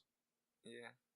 They gave us all these dream sequences in Age of Ultron, and there was nowhere near the runtime as Endgame. So if they can give us Thor Ragnarok setup in Age of Ultron, I think they can give us something with Bruce Banner and Hulk. as far as I've heard with Endgame, it's gonna be like like guys that didn't get much screen time in Infinity War are gonna get all the shine. Oh, so in basically Endgame, an hour and a half of that movie is going to be Ant-Man and Hawkeye. And Cap, you gotta give it to Cap. Cap was only in freaking Infinity War for like 8 minutes, right? Yeah, actually. Speaking of people's roles in these movies, another thing I was saying about the Hulk, the first issue I was saying was an issue is that the whole movie he will be spending kind of passive, even though you want him to be aggressive. The second issue is that the Hulk, and this is even stated in the comics, is a terrible teammate. He's a horrible, terrible teammate unless he has control over his Hulk-like form. Because if not, they give us a little bit of that. Yeah, if not, he's a humongous child, and so in the comics, I think in issue 3 of the Avengers, he's like, yeah, I'm off this. Like I'm not doing this anymore. And he leaves the Avengers Because you see a lot of that in Earth's Mightiest Heroes too. But then look at the first 2 Avengers movies. The first one, one of the best Hulk scenes is Hulk going crazy on the Avengers because he's on the ship. Yeah, he's on the airship or whatever, the helicarrier. And then in Age of Ultron, it's him against the Hulkbuster. He doesn't even join the fight with Ultron. He boogies from there. He goes to Ragnarok from there. And so it's such a weird character to play because you're barely ever the key. You're barely ever the deciding factor. You're barely ever the. I mean, he did help in the Battle for New York, but it's never really about him. You know, it's never really about Bruce Banner. It seems like they really like the villains just use him against the Avengers. But and they show how easy he is to be used against the Avengers, and that's something that they're gonna have to fix in Endgame, or at least he's gonna have to get his moment of like, this is why I'm on this team. I smash, I smash these holes or something. Hulk smash. He's gotta do something like that. No. Yeah, but Norton and Ruffalo are supposedly boys. They're supposedly homies, and he said it was an honor to take. They're Eskimo brothers. Oh my gosh. Are they really Eskimo Oh brothers? goodness. My gosh. Are they? They got fucked over by the same studio. Oh, that's okay. Yeah, he said that Ed has bequeathed this part to me. I look at it as my generation's Hamlet. Also, Ruffalo is the first actor to perform the Hulk live on set via performance capture. Yes, he is the first person to and Bruce Banner have what's his face, Lou Ferrigno. Lou Ferrigno. Yep, yeah. That was the first. Avengers was the first movie where Lou Ferrigno wasn't the mocap, and I remember that being big. Yeah, because Lou Ferrigno's always the mocap. So yes, the first cinematic Bruce Banner and Yeah, but it started getting weird. Like it's like look at him in the Endgame.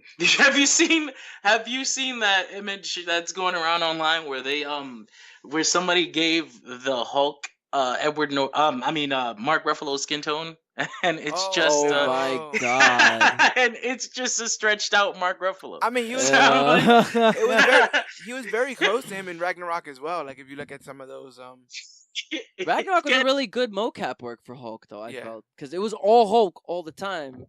But I So- do think it's unique. I do think that for the most part, when we think of the Hulk in the Hulk form, we think of one sort of look. And Yeah, Rigno's face, it's never. yeah. But I'm saying it's never a look derived from how Bruce Banner looks, though. You know what I'm saying? yeah, that's what makes it weird for me now because it's like Hulk has become. Well, I mean, I guess technically the Hulk should have always just been a stretched out Bruce Banner. So Right, for it to right, now right, right. finally look like a stretched out green Bruce Banner, it's getting weird. Yeah. Because it's always supposed to look like a completely different entity, Yeah, as exactly. opposed to Because I guess as we find out later on, like as we've found out in like comics and everything, like the Hulk is a completely different entity. Like it's not like an angry Bruce. It's not an angry green Bruce. Yeah. Like it's a person. That's another person in there. Yeah, and that's a big deal. But I like Ruffalo. Let's talk a little bit about Chris Hemsworth as the Prince of Asgard Thor, reprising his role from Thor. The final choice for the role of Thor came down to Chris or Liam Hemsworth. So yeah, the actual Sorry, brothers- little brother. I must take this one. And, My God, Chris Hemsworth is screwing over brothers in MCU and in real life. And Tom Hiddleston also had tried out for Thor. There's I saw actual that. footage. Of I him saw that. Yeah, I saw that. Definitely saw that with the audition. blonde wig and the Yeah. It's pretty funny. That wouldn't have worked anyway. He Too gained small. some muscle, but yeah, I don't think it was enough. For instance, Chris Hemsworth had to increase and expand his food intake in order to maintain the physique, which consisted of eating chicken breasts, fish, steak, and eggs every day. Nope, I can't do it. He had to. I can do it without the fish. I think I do it anyway. I think you do it. I've been to your house. I think that's all you eat. Listen, he consumed his own body weight in grams of protein. He said. Jesus He had Christ! to. What? Really? What the fuck? How do you? Okay, like Yo, how is that possible? Yo, his Okay. his bowel movements must be terrible. Hey, listen, he's worthy. He Is he like- is. Yeah. Is he like married or something? Like, does he have a wife who has to I suffer think through Chris those? Hemsworth bad- is married. Check on that, Dan. I'm up I know his. I'll fact check that. I know Liam is married. I don't know about Chris. But I know that his longest role prior to this franchise was on the Australian soap opera Home and Away, where he played lifeguard Kim Hyde. Yeah, I knew nothing of Chris He Hemsworth looks before like Thor. a freaking lifeguard. Now that you mention that, he looks like a dude with the lotion on his nose. You know, like So how do you feel about Chris Hemsworth as Thor, Yogi?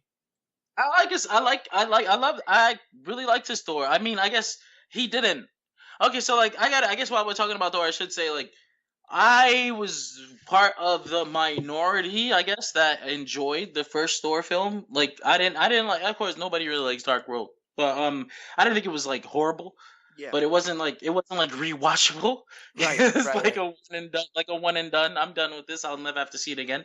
Yeah. But the first Thor, I really liked. Like I liked. I liked the. It felt like Thor. It felt like the Thor. It felt. They got everything perfect. You got to see Asgard. Asgard was beautiful. More than You had the- more than Dark Worlds though. Like you felt it was more of a Thor movie than Dark Worlds. Yeah, I mean, well, here's the thing. Like in the first Thor movie, you had it was like the origin story. So you got all the basic Thor stuff that everybody knows. So it was like when we get to Dark World, now we start doing our own thing a little bit. We are using the Malekith and everything, but the first Thor movie actually felt more like a Thor movie than Dark World. Are But you I calling guess Kat Dennings basic. I love Kat I'm Dennings. done, I'm playing. Kat Dennings was my favorite part of both those movies, and it's not just because I'm attracted to her. don't let my wife hear this. I like the disclaimer. I like the disclaimer. No, Oh, no. man. The first Thor movie was like a great Thor movie, but I understand like after that, where do you go? You know, so I get Definitely. why Ragnarok was what it was and why Helmsworth says like I guess he was getting tired of playing Thor, but then Ragnarok reignited his flame. So now he's like, I'll stick around forever if you want me to. Yeah, so I guess whatever it takes. I enjoy comedic Thor too sometimes as I guess as a supporting character more than like in a 2 hour film of just like Saturday Night lifestyle clips and so everything. I'm in the middle of both. I think I like Thor. I actually do like Dark World too. I definitely like his look in Dark World more than I do in Thor 1. So like, because I don't like, there's parts of Thor 1 that I don't like, and there's parts of Thor 2 that I don't like. So they're kind of on the same level for me, because I like them equally. But what I cannot say, what I cannot deny without a shadow of a doubt is the increased confidence level that you see in Ragnarok and in Endgame of that character. Okay, and Infinity War. Infinity War, sorry, yes. The Infinity War iteration of Thor is the absolute best version of Thor we've ever gotten in the MCU. Okay, he's so broken but still confident. Everything about that Thor, like even the freaking entrance, which of course like is what it's like the greatest freaking entrance in superhero films. Right. Thanos. Everything about Thor in Infinity War and hopefully in Endgame is like perfect. Like the Russo brothers, I just want them to clone themselves into like 8 Russo brothers so that they can just do keep. Yeah, they just have to forever. keep making all the MCU films because as long as they keep at least writing the scripts for these MCU films, that they're all going to be amazing. And I like the tone that each one goes. But I am also on the other side of I don't like Thor at all. The first one, besides the first 20 minutes, once he gets to Earth, everything else is eye roll nation for me. When he breaks the mug in the diner, don't like it. When he's like, well, I do like when he's beating up the people trying to find Mjolnir, and I do love when he walks into that pet shop asking for the biggest horse. Yeah. That is like that's where you get your like shades of okay, Thor can be funny. A lot of the first Thor movie is there is going to be a funny Thor in the future, and we have Ragnarok for it. But other than that, there was more bad moments than good moments for that Thor. So to come in and watch him in Avengers totally changed my entire idea of maybe I should give the first film a chance again. Maybe I should start liking Thor more because I loved him in Avengers. Really? I don't think in Avengers 1, yeah. I don't even think he got to be that. He didn't really get. I mean, for me, it's like he had some parts. Like he did some, like when he had his screen time, he did it perfectly. That's the thing. Like, no, I agree with you. He didn't have enough screen time where you get familiar with him. But when he was on screen, it was great. That whole Dutch angle tilt when everybody's like arguing, and he's like, "You people are so petty and tiny and small." Yeah, that's awesome because that's something Thor would say. He would be in the background, like, "Look at you, small people fighting like ants." But again, like in Avengers 1, it still kind of felt like the same Thor I got in Thor 1. Sounds like Whedon was probably just like taking a lot of what Kenneth Branagh did, and I also like that we didn't barely had him in the cape, man. I like the cape, bro. The cape? We didn't have. I don't remember. He's like in like this vest thing the whole time. Oh yeah. He lost the cape. He lost the cape just straight. He never took it off. It's just like one scene he came back and it was gone. And he was walking around like that for a while. I was like, "Where's the cape, bro? You just like you have like this kind of weird." Yeah, because didn't he come in with the cape when he was like when he first went to grab Loki? Yeah, he came in. He came in with the cape. Because you see the cape flying in the wind when he's on top of the Quinjet. That's the Tony Stark joke. Does Darth Mother know you wear her drapes? But then he rocks that weird outfit, and but towards the end of the movie, when he finally gets Mjolnir, when he falls out of the helicarrier and he wakes up and he grabs Mjolnir and he gets the lightning and it gives him that new outfit with the metal arms. And, yes. I really like that. I like that.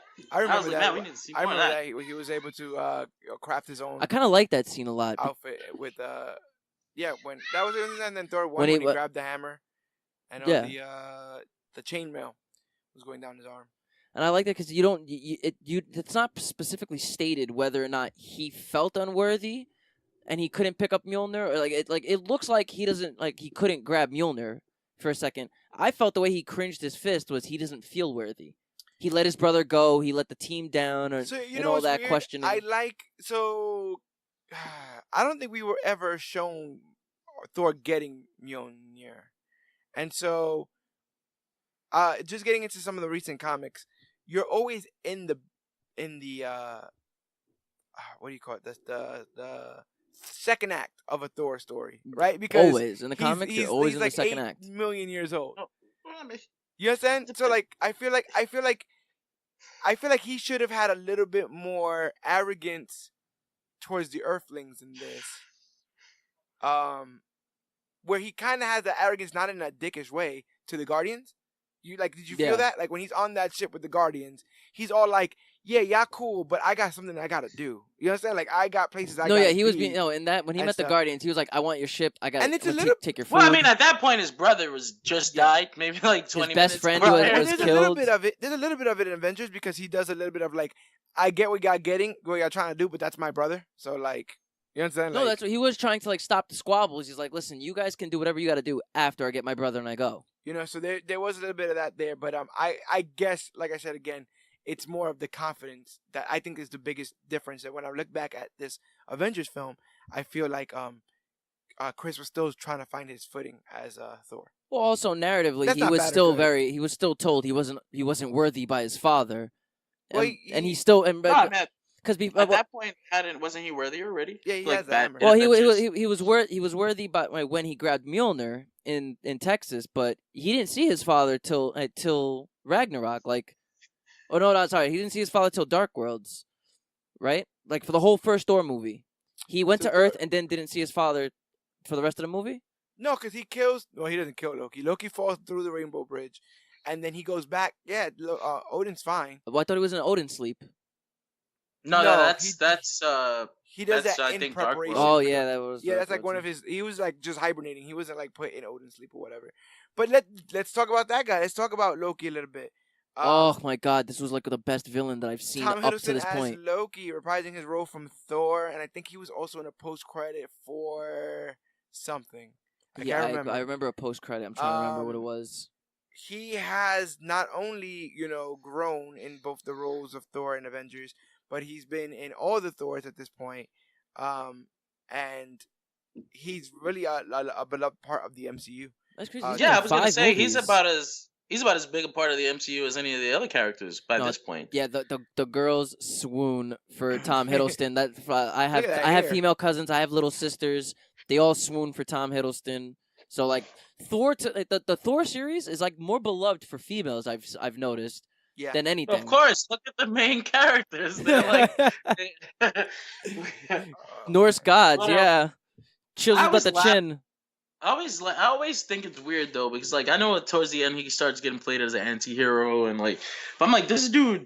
Like we were in Avengers, we watched him kill like how many dozens upon dozens. He pulled a dude's eye out in front of everybody at a gala. Yeah, that's what I'm saying. I think he killed like 80 people. They said. I think there was a number that was thrown out there. I feel like it was 80. No, they said he's killed like 60 people in like 2 days or something. Yeah, there you go. Yeah, I was like, wow. That's another thing that I like after like watching this movie with hindsight being 2020. They legitimately had no problems making him unapologetically evil in this. Even while Thor is we needed him to be unapologetically evil, at least for this movie, or the threat wouldn't be imminent. Yeah, he was given weapons from the T'Chari and from the children of Thanos. I also wonder, it is great that they were able to have Loki, Tom Hiddleston as Loki, play in Thor and then extend it to here, because I do wonder if they had a blank slate for a villain, who else would have been marquee enough to take on the entire Avengers? I mean, Loki's one of the characters, literally the first character that takes on the Avengers in the comics. So they went straight from there. But Ironmonger ain't doing this. You understand? Like, we ain't doing the Ironmonger movie. We can't doing get Age of Ultron without the first Avengers. Yeah. Can't get Infinity War without setting up 10 movies. And so Loki already being established, I think, was really like, that was a godsend for them, no pun intended. Because him, we already knew his brand of evil, his level of trickery, his level of deceit and betrayal, the things he was willing to do to his brother and his father just to get the throne. And so this Avengers is in many ways the revenge of Loki, stemming also, from Thor. Tom Hiddleston, well, not Tom, the Loki in general was given a lot of like character development, like in front of us for Thor. Like you see the scene where he doesn't know, where he learns the truth that he's a frost giant, arguing with his brother about not being part of the family. Like, you see Loki as somebody that's looking for retribution, and we want to give it to him because he was essentially stolen. Well, he has a pretty bad father, but that's He was neither essentially here nor there. this is the Jonathan Kent Oh, of the MCU we're talking. Oh dear. Don't even don't start let's throwing not that do name. this. Don't Let's start not throwing do that this. name all I will spend 20 minutes defending Jonathan Kent. We don't have time for this. God. We do not have time for this. We What do you think? What do you think though of Tom Hiddleston headlining this as the series main villain? That's perfect. That's the way it's supposed to be. See, this is the thing about MCU movies where they don't really follow, like, unless it's Winter Soldier, but they don't really follow any particular comic book storylines. Like, they'll give you a title and the movie is like Civil War. You thought Civil War, oh, it's gonna be Civil War. It wasn't really Civil War. It was their own Civil War. but like, or Ragnarok. It's like, oh, we're gonna see Ragnarok. No, not really. But they do like all the characterization of everyone feels so right that you're just like, all right, I'll accept it. So when it came to the first Avengers movie and they actually took that inspiration from the first Avengers story, used Loki, had him kind of use the Hulk against the Avengers for a little while anyway. I guess that was more of a nod to the fact that that's what the first story was. Right. But well, someone like you would understand that that's a nod. You know, like that the average moviegoer is not going to realize, holy crap, this is exactly what I read when I was a kid. But you will. Well, I don't know that anybody who went to see Avengers 1 was reading that when they were a kid. Oh, yeah. It might have been, what was that, like 19? 60s? Yeah. The 60s. No. I think it's kind of poetic that the Avengers team was basically created to combat or at least compete with the Justice League. And at least financially, it's done its fair share of competing. No, like I was telling you before we got into this, before we started the shows, like what the MCU does that no comic book film series franchise or just property in general does is they turn real movies into comic book stories and series. So you have 25 movies, you have 10 different franchises across 11 years, and this is how real comic books work. Where you would have to read somebody else's story to understand. Episodic, yeah. It's episodic movies. Who does this? How do you do this? Well, how do you turn it like this? Lucas has been trying, bro. He's been trying to tell you. George Lucas has been trying to tell you. And about that's why episode. George Lucas was brought on for one of the think MCU movies. Now that you say that, like, I think that there is going to be a point where there is too much backstory for the average moviegoer to just walk into theaters and enjoy what they're giving. So I want to know, we like, got to that point now with Infinity War, where people are even saying, I don't want to have to watch all these movies just to understand who Thanos is. Luckily, so many people are invested that we can be like, I don't care if you don't want to see this many movies. I honestly believe, Yogi's got a good point because we're at a big moment now with this Endgame thing, but it's going to be up to them how much they continue from Endgame, because and we laugh about this, on the comic side of things, but you can get to a point where a comic series is 5 years in and all of a sudden they're like, well, this is way too much continuity for people. You understand? Like this 10 years is too much. So we're going to have to, rebrand, restart.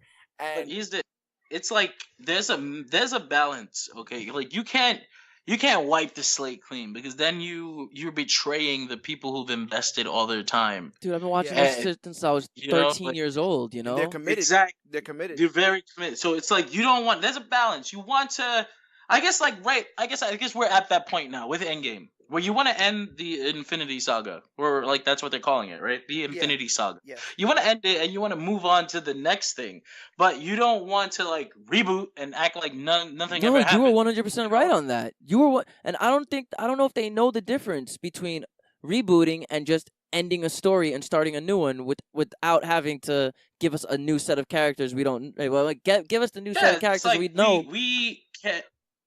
No, go ahead. Oh no, we like you were saying, like we're at that point where I guess it's kind of like perfection, like maybe I guess what's the word, serendipity serendipitous. that they've now at this point, right when they were ending the story of the Infinity Saga, they got access to the rest of the Marvel characters that they never did before. Because it's like now we actually have enough toys in our toy chest to play a new game and not completely throw away what we've done already. Like we can focus on the X-Men, we can focus on the Fantastic Four or whatever, and they can. In the They same should. way, but in the same way, and this is probably gonna start a whole new argument. I felt welcomed by a movie like Force Awakens, which kind of retreaded old ground because I felt like it allowed me to go back into a fandom that I wasn't 100% dedicated to. I did not know all the extended edition lore. I had not played all the video games. I wasn't in for all the speculation of what Force Awakens was, but I still wanted to see a good movie and I still wanted to be entertained, and I didn't feel like I should be shortcutted because of that, and they never made me feel that way. Whereas I can feel like eventually, if Marvel sticks too close to this, like if the Endgame attitude continues, or sorry, the Infinity War attitude continues, which is, listen, you've either seen these or you haven't. That can't play on forever. You know? Yeah, no, because now it's like I have to see Captain Marvel to enjoy Endgame. Why should I have to watch that? Like, yeah, at this point with Endgame, it's like you've either seen these or you haven't. Get on the boat or don't, because there's so many people who have that they're guaranteed to make over $1 billion. Like, so it's like you've seen it or you haven't. But after Endgame, like I'm really, I don't want to say concerned, because a part of me is concerned, but I don't know that I am ready to like let go of. that's maybe what it is. No, I'm 100% with you on that one. But at the same time, I'm anticipating what's gonna come next. Well, like there's so many different routes they can go, but it's not even about what comes next. It's like, I know it's been 11 years, but are we truly done telling certain stories we had to tell? And that, I mean, maybe we are. I know logically we are, but like with the letting go, it's like maybe I could see one more Captain America movie. Yeah, I want to see them. I don't want to see them die. You know, like I'm not ready. No, 100%. At least don't kill them. At least don't kill them.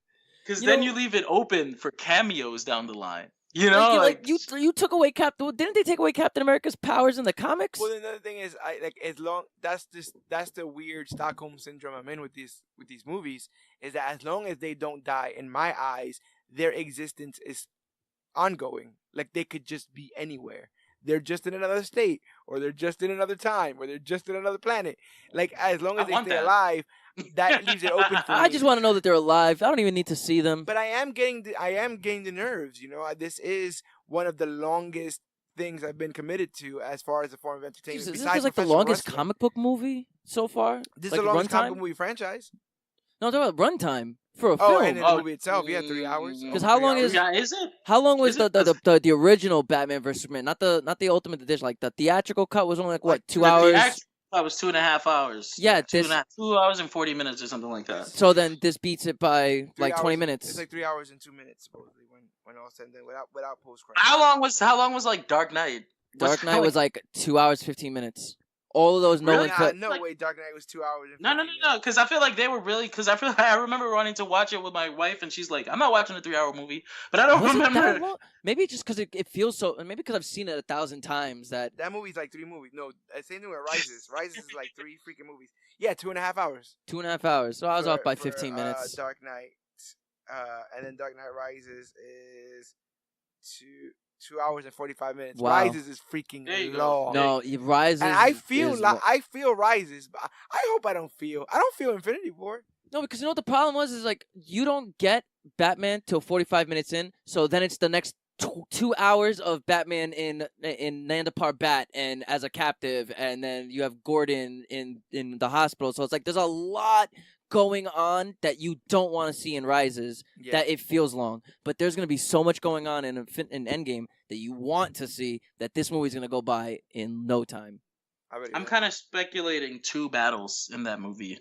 I mean, that's just what I'm seeing. I want all the battles. I'm seeing one failure and then one triumphant at the end. I think that's how most if I can remember correctly, most comic book movies have the bad guy and the good guy do 3 initial meetups. It's the very first time they ever lock eyes with each other. It's like, oh my god, this is what I'm up against. Then it's the second time they ever meet up is their first fight, and the bad guy usually overcomes.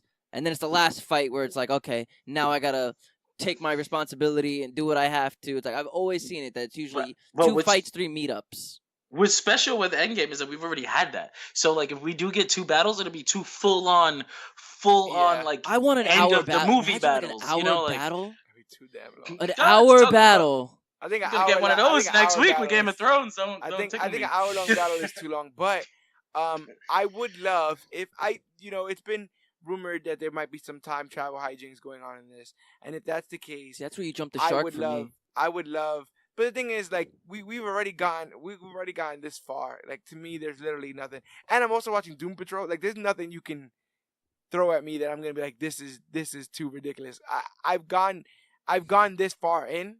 It's Well, I think this is my girlfriend which is now, worse, and now she desensitized you to. That's it. Look, this is my girl now. She wants to do manis and petties, and she wants me to get into the bath bomb stuff. You understand? It's like I'm already been in this long. We've already been in. I've already been to the spa. Yeah, his nails are painted already. Exactly, my nails are painted already, bro. Like I'm already sitting here. It is ridiculous. It might be, but I'm already here. I'm still here. I'm here for it. Yeah, 100%. And so if there is time travel, and if that time travel does come after their initial first battle with Thanos, I would love to see them get massacred. I would love. That's what I want to see. I want to see I'll agree with you on that. Ruined. Yes, like half of them more of them are dead. I would love it to be, because I think also I think there's a lot of people that's on that same boat of the time travel might be the jump the shark moment. But I do think that if it's shown that that's literally the only way, like they try to go and just fight space. But that's what, if you're about to say that that's the only way you can beat him, that's called plot armor, and it's like you're better than that. Not that other. Here's my thing. Okay, when we talk about plot armor, right? A plot is a plot. Without the plot, you don't have a movie. Like, anything that I don't want to say anything that the movie gives me, but coming from having read so many freaking comic books, I'm more open to accept all of these things because that's the way it was set up. That's the story that we're being told. I don't see that as a bad thing. I don't see I guess, plot armor as a thing. I think I know what Yogi's saying. Yogi's saying that it would be like saying time travel is plot armor in Back to the Future. Well, what I'm trying to say is like if it's written in the plot and that's how it's supposed to get to the end. Yeah, I guess. Yeah, but you could also write yourself out of any situation with time travel. That's my thing with time travel. Yeah, right? That's usually how any story works. You're supposed to put them in a situation. You are 100% right. But the thing about the MCU is the way that they craft their getting out of these situations, I would feel like time travel is a bit beneath them. Not that they can't handle it well, it's just that they've done so much better things that Did you see the end of Infinity War?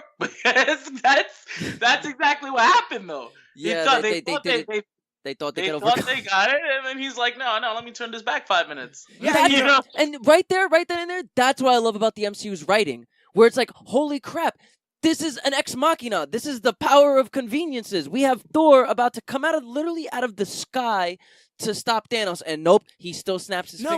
No, but if you really want to think about it, the real plot convenience is Thanos being able to turn back time to get Vision Stone, because Vision Stone was blown up. Yeah, that too. Right? Vision Stone was exploded. That's time travel. That's the time travel that I'm talking about. At the same time, this is an Infinity Stone. These are the things that we've been conditioned to know exist. So shouldn't they not be able to break easily? Shouldn't you be able to not destroy an Infinity Stone? You can't see my hands, but I'm doing the Grandmaster's hands. Oh no, the collector's hands when he saw the first Infinity Stone. No, you know what? Why another reason why Yogi doesn't have an issue with this? I can tell you right off the bat, because Yogi's read a little story called Age of Ultron. And in Age of Ultron, Ultron wins. I loved Age of Ultron. Guts the world, the Avengers, everybody, and they go back in time about 4 times in Age of Ultron. It's so hilarious. He's like, I gotta go back in time to fix this. Now I gotta go back in time to fix the fix that I tried to fix. I have to go stop me from going back in time. So I would accept something like that. And so you see like Wolverine, and then the Wolverine going back in time to stop Wolverine, but he can't wear the other Wolverine suit because that guy's wearing it. It's a whole thing. But he killed himself. It's very literally the same thing. It's very literally like you need to go back and stop him from even making Ultron. Like, not that we're going to go to a point where we can beat him. No, screw that. We're going to cut him off at the umbilical cord. Like, we're not even going to get here. Where I feel like the time travel here is probably going to be better for two reasons. One, because they're not just going to, like, kill baby Thanos in the crib, and then that would really solve everything. They're going to... I was just thinking about that. That's what they should do. Yeah. But they probably should. They probably should. But part two is... I think that we are going to get a cinematic, and this might be bad or good depending on how you look at it, but a cinematic like trip down memory lane. And I think that when we do get that, I'm going to cry every 20 minutes. So it's good. So I can see for a send off. Like yeah. for a send off, I feel like the time travel motif is going to be used to montage the 10 years. God, if I have to see, I'm gonna cry. Movies. Now that I think about it, I am gonna cry. And yeah, it's gonna take everything away from me. It's gonna take my life force from me. Yeah, basically, man. 11 years. 11 years. You guys were in your 20s, but I just turned a teenager. 14 years old. Here's something I don't want though when it comes to the time travel. I don't want them to come back after everything is said and done and the world is like reset. You know, the like world should be different. Yeah, no. I'm feeling that though. A lot of movies do that. I don't want it, but I can almost. Spider-Man trailer. Yeah. You know that it's almost like the way that they're just on vacation in Europe. Like immediately wasn't after... Far From Home supposed to be the lead up to Infinity War? Wasn't he supposed to be coming back on like that's what I could have sworn I heard. I tried to convince myself, and then I was reminded that Far From Home supposedly starts minutes after the end of Endgame. So, I mean, listen, it's weird because, like I said again, you introduce a lot of things when you if the main cast that we were just talking about, those guys and gals, and I'll bring up Jeremy Renner in a second. If they do go, or if they do die, the world, the entire world is gonna look different.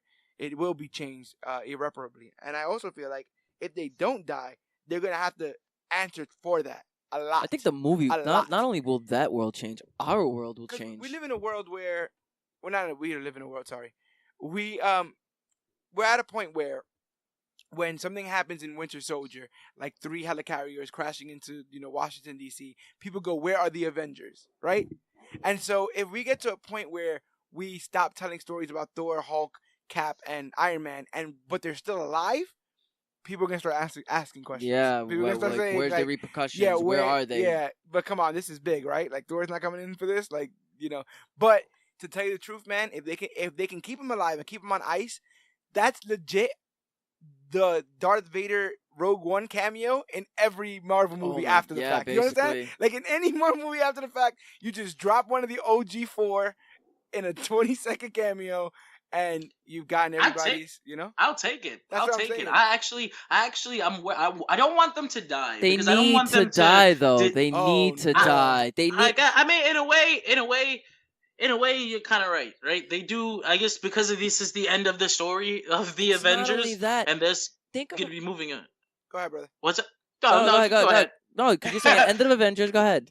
No, I was gonna say because this is like the end of the Avengers story that they've been telling, all these years now. So if you really want this to be the end, then yeah, they do gotta die.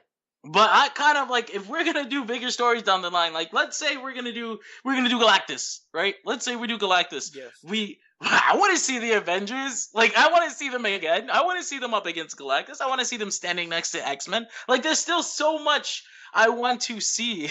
I'm not like we've just got the X-Men back, and I don't want to live in a world where we just missed having Cap and Wolverine trade freaking war stories. Like I don't know. Illuminati, man. We could do Illuminati, man. You can't do Illuminati without Iron Man, Doctor Strange. Yeah. You know what I'm saying? And that's why I get like I'm in this relationship with MCU, so I don't want to break up for better characters because I feel like I want the weight of the time that these characters have been these characters. Not to dampen one light to raise the other, but I feel like the gravitas of BVS would have worked better with 10 years of films behind it. Yeah, you understand? Like the same DC way we're was going totally with rushing Endgame everything. now. yeah, same way we're going with Endgame now, and the weight of all those films and how they will reflect that. I feel like a battle like that with the weight that it has means more. So I fear that some of the movies in the beginning may not weigh as much, but it's a silly fear in my eyes because these initial films didn't weigh as much until they did. And And so we still right. kind of get new characters every now and then that And we I'm have worried. we have the Yeah. interim characters. We have the Ant-Mans and the Black Panthers and the Doctor Stranges, the ones Honestly, who I have think played in both I think worlds. And I think came, Ant-Man suffers from what you're talking about. You think he's Like going? I think he suffers from what you're mentioning right now, like the Okay. lack of weight in his movies, and they Yes, happen I to agree. come right after movies that have Yeah, massive it seems like they're help. giving him weight more to them. responsibility in Endgame than anything else. Yeah, like, no, I get it. Like it's a very odd placement of his movie releases because they always release after a humongous Avengers movie, as if Yeah. he's not part of that thing. And this Avengers Endgame, that poster is the first Avengers poster he's on. Yeah, but they also did a good job of telling his story of like he isn't an Avenger. He isn't one of those superhero guys. He was just a guy that just wanted to bond with his daughter. He literally had his own world, and he was pulled into that Avengers world without his actual consent. He's just a really Scott Lang that they portray is such a nice guy. That's Paul Rudd. Paul Rudd has such a big smile. Would you see Paul Rudd saying no to Captain America if Captain America asked him for help? Nah. I think Paul Rudd does yeah, but I don't know Scott Lang that well. I know Neither Hank do Pym I, but actually I'm a just lot going by more. like Paul Rudd's like portrayal of this character I'm seeing. I do like how likable he makes that character. So I could imagine him being able to be talked into Captain America's team without even knowing what's going down. And he's going to play a bigger role. But talking about people who probably should have played a bigger role, let's talk about the person that's going to round out the original OG6, Jeremy Renner as Clint Barton, aka I just want to give him a round of applause. Thank you, Jeremy Renner got the job after being nominated for his performance in Hurt Locker. And writer-director Joss Whedon also revealed that Jeremy Renner injured himself during a stunt and caused a halt on production for several days because Hawkeye crashed through a window and performed the stunt himself, ripping a muscle from his back to his shoulder. Oh my! Does that have anything to do with why he was out of commission for like the first half of the film? I think that would maybe make a lot of sense. That would. And if that's the reason, I could forgive it. As you know, Barton was in Thor as well. Clint Barton made a cameo in Thor first. Yeah, but I didn't like his cameo in Didn't Thor. do anything in Thor. Not He him. was in that high up That's- place. They made him look like he was a bad guy in Thor for some reason. Well, because the Shield was portrayed as bad because they were the antagonist to our protagonist. True. He's trying to get the hammer, so she was trying to stop him. So and he was just on that bell tower. He just looked like a sniper, ready to kill at any moment. Yeah, he was in the nest and doing all that kind of stuff. But what do you guys think about Hawkeye? What do you guys think about Hawkeye in this film? And what do you guys think about Jeremy Renner as Hawkeye? I mean, I just kind of didn't get enough of him in Avengers when I first saw it. I mean, I'm watching it again. I was watching it again, like, without having rewatched it, my memory of Avengers was like, man, I didn't get enough Hawkeye. But now I rewatched it 2 days ago to get ready for the podcast. Right. And like, we got more Hawkeye than I remember, I would say. I think that's thanks to the very long final battle, like the Battle of New York, being like, what, like 30 minutes or something like that? Yeah, it was like 45. It was like a 40. It had to have been like the last 45 minutes. And yeah, quick tangent. I've said a lot about my preference towards the Russos, but it is a high wire act to juggle this many narratives, this many characters, and give them all as much time as Joss Whedon did. I do honestly believe that regardless of who you're a fan of in this film, you do have a chunk of content to like and appreciate, regardless of which character you fancy or which one's your favorite. And I don't think that that's something that's easy. We saw how leveling out and sampling out everybody's, here's your 10 minutes, here's your 10 minutes, how that may affect the film, like in Infinity War, where everyone doesn't get that. And so I do think that it was a monumentous task that Whedon was able to still make somebody like Hawkeye feel as important as Black Widow, Thor. Oh, 100%. I felt Hawkeye was like very essential, at least to the first, like at least the second act. At least when they were taking out the helicarrier. I guess it was also a little weird because we spent the majority of the first half of that movie with him as the villain. Yeah, and but that's also the trickster elements of Loki that shows like he's a force to be reckoned with. He has a staff that could change your perception of things. Like I also While we're talking about that staff, the Loki part. the staff is eventually revealed to be the Mind Stone, right? makes no sense. Right. But he was shooting people with that thing. Yes, Yeah. he was. Yes. Because like I told George, I could have sworn it was the space stone that was in that staff for a second because it's blue. It shoots these beams. In the early days, I think in Age of Ultron, I had gotten officially confused when they had said that there was a stone in the scepter, because I did not understand why you would send somebody with a stone to go get a stone. Because they have to yeah, but I get that. call I each get other. that. That's why the stones have a way of talking to each other, like Well, not even just Roman. that. You just kind of want to give him the firepower. Yeah, that too. Yeah, But I just felt like I didn't feel like they had 100% faith in Loki, and so to give him one of the things that you really really need to get another thing that you really really need.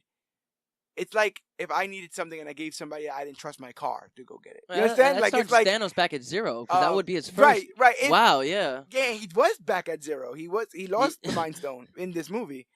So that's how I was like, wait a minute, like, but I get that, and spoiler for those who haven't seen Captain Marvel, but the Tesseract played a little bit of a role in that. So you see how the Tesseract got to the point here where it's under Shield surveillance and all that. I guess you would say under Shield custody, and only on weekends. Yeah, only on weekends. Wasn't it Howard Stark that kind of found it and brought it back? Yeah. That was the first thing that they found in First Avenger before they even found Cap's body. That they found the Tesseract because one of the submarines was holding on to it. We found what we've been looking for, and Cap's body. That was the lines. Like, we found it, sir, but no sign of him. It's like, okay, keep looking. They weren't even looking. Once they found the thing, they're like, we're going home. It's cold out here. That's so mean. But yeah, that's definitely what happened there. Let's talk a little bit about how you feel about Phil Coulson and Agent Maria Hill. Perfect. Okay. Perfect casting. Definitely perfect. When we talk about Coulson, we have to talk about how when his character being the beginning of the rift between Marvel TV and the MCU. Yes. Because when they killed Coulson was supposed to die. Coulson was dead. Coulson was supposed to permanently die. And when ABC brought him, when Jeff Loeb and Marvel TV brought him back to life for the Agents of S.H.I.E.L.D. show, which I guess was originally supposed to be like, and it originally was very, very closely tied to the MCU. Like even in Age of Ultron, there was still like the Nick Fury's helicarrier was like given to him by Coulson, and they spent like 3 episodes dealing with that type of shit. Yeah. But I laugh sometimes because I wonder what the MCU would have looked like had Marvel TV not done what they did. And I guess I can imagine someone like Kevin Feige, like, who seems to be like a control freak, I guess, according to what we've heard from other directors. I can imagine his reaction when he finds out, maybe, because I'm sure, given the way that they disagreed with what Marvel TV did, that maybe he didn't have control over that. And I'm sure that he was like, okay, from now on, none of that stuff ever touches our what we're planning. But I wonder what would have been like if that hadn't happened. Would we have gotten Daredevil crossovers? Like, would the Marvel Netflix shows have ever impacted? Man. Like, I listen to podcasts and reviews and stuff from like the early days of Marvel Netflix, and you could just hear the excitement in people's voices when they're like, "Oh, and wait till Civil War comes and everybody's gonna be on screen." I was one of them. I was one of them that thought that the Marvel Netflix characters was gonna be in Civil War. At least 2. I think almost everybody of note, anybody who's notable, has spoken about their desire to see those characters translate. But I do think it's actually pretty ironic that you mentioned that, because in many ways, Clark Gregg as Phil Coulson is both the proof of the connectivity in the MCU and the proof against the connectivity in the MCU. Because up till Avengers, he was the absolute proof that these movies took place in the same universe. Yeah, he was in Thor. Yeah. He was in both the first Iron Man. Yep. And so, and then when he does die in this film, and then he ends up coming back alive, that ends up proving that they were different. But I do like Coulson. I do think he's a great straight man. We don't have a lot of straight men in here. Now we're dealing with Martin Freeman. I guess it's the new kind of Coulson light. What? Well, it was what we had him. We had him in Civil War and Black Panther, right? Yeah.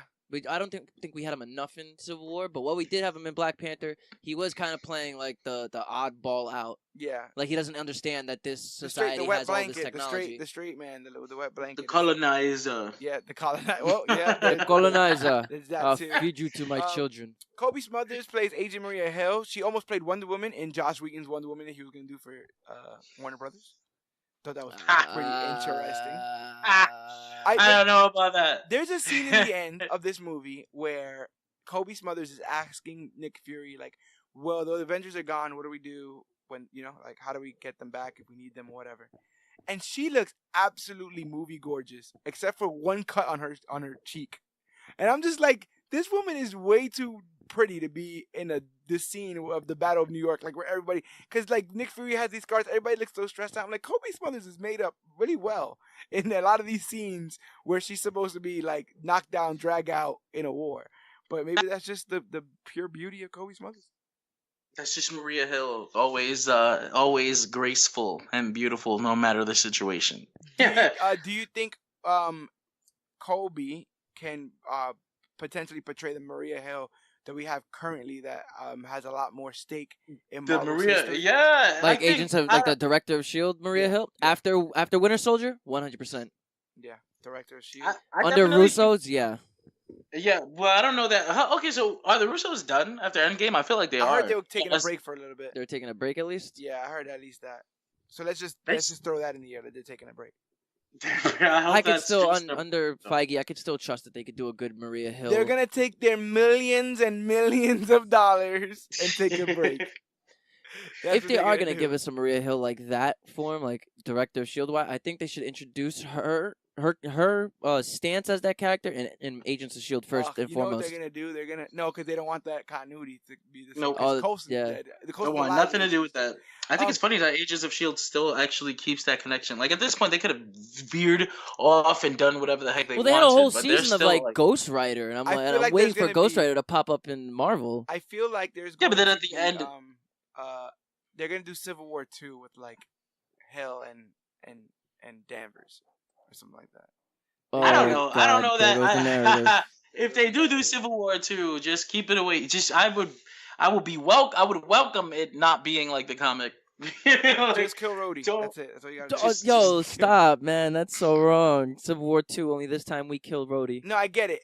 The end of the movie, Spider-Man wakes up. He's on the moon with the Inhumans. We have the whole Inhumans are back. The Inhumans are back, baby. And it's Black Bolt, and it's Lockjaw, and it's Medusa, and it's the rest. And I feel so bad for them. Now that you mentioned the Inhumans, before we move on from them, I feel so freaking bad because they were their own thing. IMAX release, Yogi. IMAX release. But they were like remember it was originally on the slate. Like, we should have got an Inhumans movie by now. Yep. But eventually they wanted to use them as an X-Men stand-in, and that's not what they were, and that's what ended up ruining them and making them almost unusable right now. We would never see them again. Like, it's sad what happened. And I think and then the property got basically mangled by the show. And they even it's funny because the reacquisition of the X-Men has pushed the Inhumans back again behind the X-Men in both cinematic and comic book. I feel like properties. Yeah, they got shafted. They got shafted, and it was weird, man, because the Inhumans were on the shelf forever. Like, from the early Fantastic Four days, they were always there. They were always a property able to be used. And the excitement that they could possibly push them in front of the X-Men, the excitement that they could possibly make Inhumans a new dynamic and demographic across Marvel's entire history. Like, you're an Inhuman, and you didn't know you were really an Inhuman. You could have... But I hated that. I hated that they tried to use Inhumans as mutants. Yeah. Like, I didn't like that because the Inhumans are more of a cosmic thing. Yes. Well, I'm more of a space story. Like, now that they're starting to get with, space mutants. Now that they're trying to get more into the Marvel cosmic side of things. Like, I guess Guardians was the beginning of that, but then now you got Captain Marvel, and then you got the Eternals down the line. Yeah, and all the work with the Kree, you figured now would be the time to talk about. Now would have been perfect. But That's they've been sacrificed, I Oh guess. no! All right, let's talk about the BAMF. Let's talk about one of the earliest castings for this film. Let's talk about Samuel L. Jackson playing Nicholas Joseph Fury, director of S.H.I.E.L.D., reprising his role from Iron Man 1 and 2. Samuel L. Jackson, as Nick Fury, signed a 9-picture deal. I will say that again and even Jesus clearer if you Christ. need me to. 9 pictures. You know what that Yeah, must but they're be also like all when you walk in cameos, that day? basically. But you know what it must be like? Like you have 9 guaranteed paychecks, like 9 guaranteed off the 9 rip. guaranteed movies you're You in. understand? Like you ain't got to worry about it's gonna be high budget. It's gonna be Well, blockbuster. Like from what I've heard, I think the way that contracts work is like you get signed to be available for 9 movies. Okay, And I can see that. they might not use you for 9 movies. Like the Dr. Eric Selvig. Okay. He says he signed a 5-movie deal and he's been used for 4. But it's up to them if they want to call him back or not Okay. for the 5th one. Okay. So it's like So it's weird. not consecutive movies. It's you'll be in 9 movies. Just they might be not for the next 4 years. Or you might not even be like we just want you to sign so that if we need you for 9 movies, if we make 9 movies, because at this time who knew that they would be as a matter of fact, how many movies had he been in by Avengers 1? 3. 3. So they did they Iron they Man might 2. Iron Man yeah 1, 2, like and they Cap. could have. Oh no, Iron Man 1 for the cameo. Iron Man 2, then it was Cap at the end. That was it. He wasn't. And they It could've- wasn't in Thor. No, it was Coulson and Thor. The MCU could have died, and he would not have had the opportunity to be in the other 4 or 5 movies, but he wouldn't have been a breach of contract because they only signed him just to make sure that he's available just in case. Yeah, another issue that people end up running into with that is the idea of pricing. They can lock you in 9 movies for a set price. Whereas I feel like after a while with these movies, people were able to negotiate for more, as you find out with Robert Downey Jr. and others as their careers continue. But for those uninitiated, Nick Fury that they're portraying is the Nick Fury from the Ultimate Marvel Universe, which was created in 2000 and really, really looks like Samuel L. Jackson. On purpose. Yes, it was actually based on Samuel L. Jackson. Samuel L. Jackson then ended up hitting up Marvel like, hey, why does this guy look like me? And they're all like, don't worry. If and when we do a movie, you got it, bro. And so, but from what I heard, he was excited. Yeah, he was like, "Yo, this is me." So you ever seen an interview with Samuel L. Jackson? He is always excited about everything for some reason. He seems super chill. Every movie, he's always grateful to at least be in every movie he's in. Would you say that as of this movie, he was the most famous actor? Yes. Yeah. Absolutely. 100%. Mace. How many comic book franchises did he go? Not comics. Sorry. How many franchises did he go through? He also did your favorite comic book movie, The Spirit, by this time. So, oh my Lord, no! Let's please no. But speaking of comic book movies, he, like I said, he probably was the most famous actor at the time, and Whedon loved all his roles. But he admitted that one role sealed the deal. His role as Mr. Glass. That's what his role that sealed the deal that he wanted to cast him. That's what got him the job? Yeah, man. I wish you could see me shaking my head on this mic. Glass got him the job, not the fact that he is literally depicted as that in the comic book. Yeah, that's what I'm saying, It was Glass that, or maybe that was just wanting to be like. A lot of the MCU seems to pull more from the Ultimate Universe than anything, but it's pretty cool though. It's cool because it gives you more. It gets you to read comics you never thought you would read before. Who thought that they would ever pick up a Guardians of the Galaxy comic book before 2014? Besides real actual lovers of all things obscure. Were you reading the Starhawk stuff though? You know what I'm saying? Well, when it came to Marvel Cosmic, when it came to Marvel Cosmic, there was this long, epic soap opera story after story. Annihilation, huh? Annihilation, and then Conquest, and then Four Kings, and then everything that was going on. So when it came to Guardians of the Galaxy, they kind of spawned out of Annihilation, and I had already read everything this movie was based off of. So when they announced Guardians of the Galaxy, even I was like, "What the hell?" That was a sweet spot, though. You're right. That story did push a lot of those characters into the forefront of a lot of people's minds. Absolutely. Ironically, the because they announced a movie, they ended the story that the movie was inspired by and started a new one by Brian Michael Bendis that was not very well received and was not, and this was supposed to be like a synergy thing. You're right. You're And right. people people were like, like you took the story that the movie was inspired by, you ended that, and then you gave us something that nobody wants to see. But that's just me going on a tangent. I feel you. No, you're right on that. I was gonna go plot for plot for the plot of this film, but I think that in speaking of the people, we kind of covered a lot of ground there.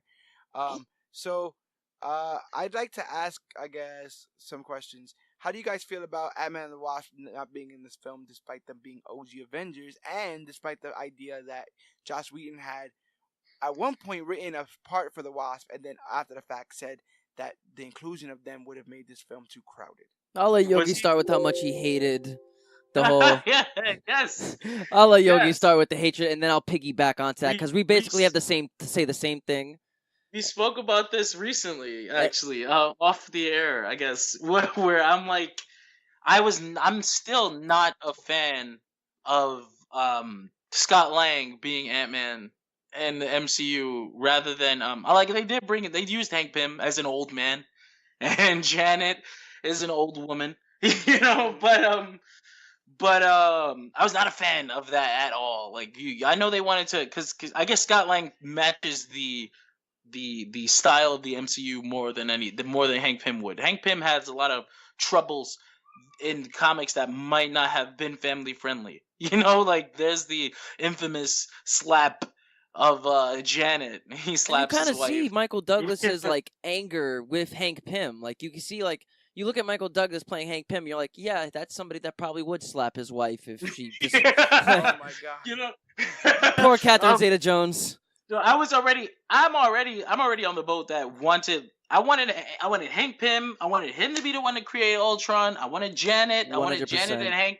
I wanted Janet and Hank to have their little issues, and maybe Janet could have been a little flirtatious with Cap and Tony, and I wanted that. But that's the nerd in me that wants comic accuracy wherever it's possible. Like I would have loved to see Ant-Man and Wasp in the MCU Avengers lineup. Well, you're not wrong about like being a comic book fan, and you have a certain like image of who these people are because all you're getting is panels. You're not getting TV. You're not getting film.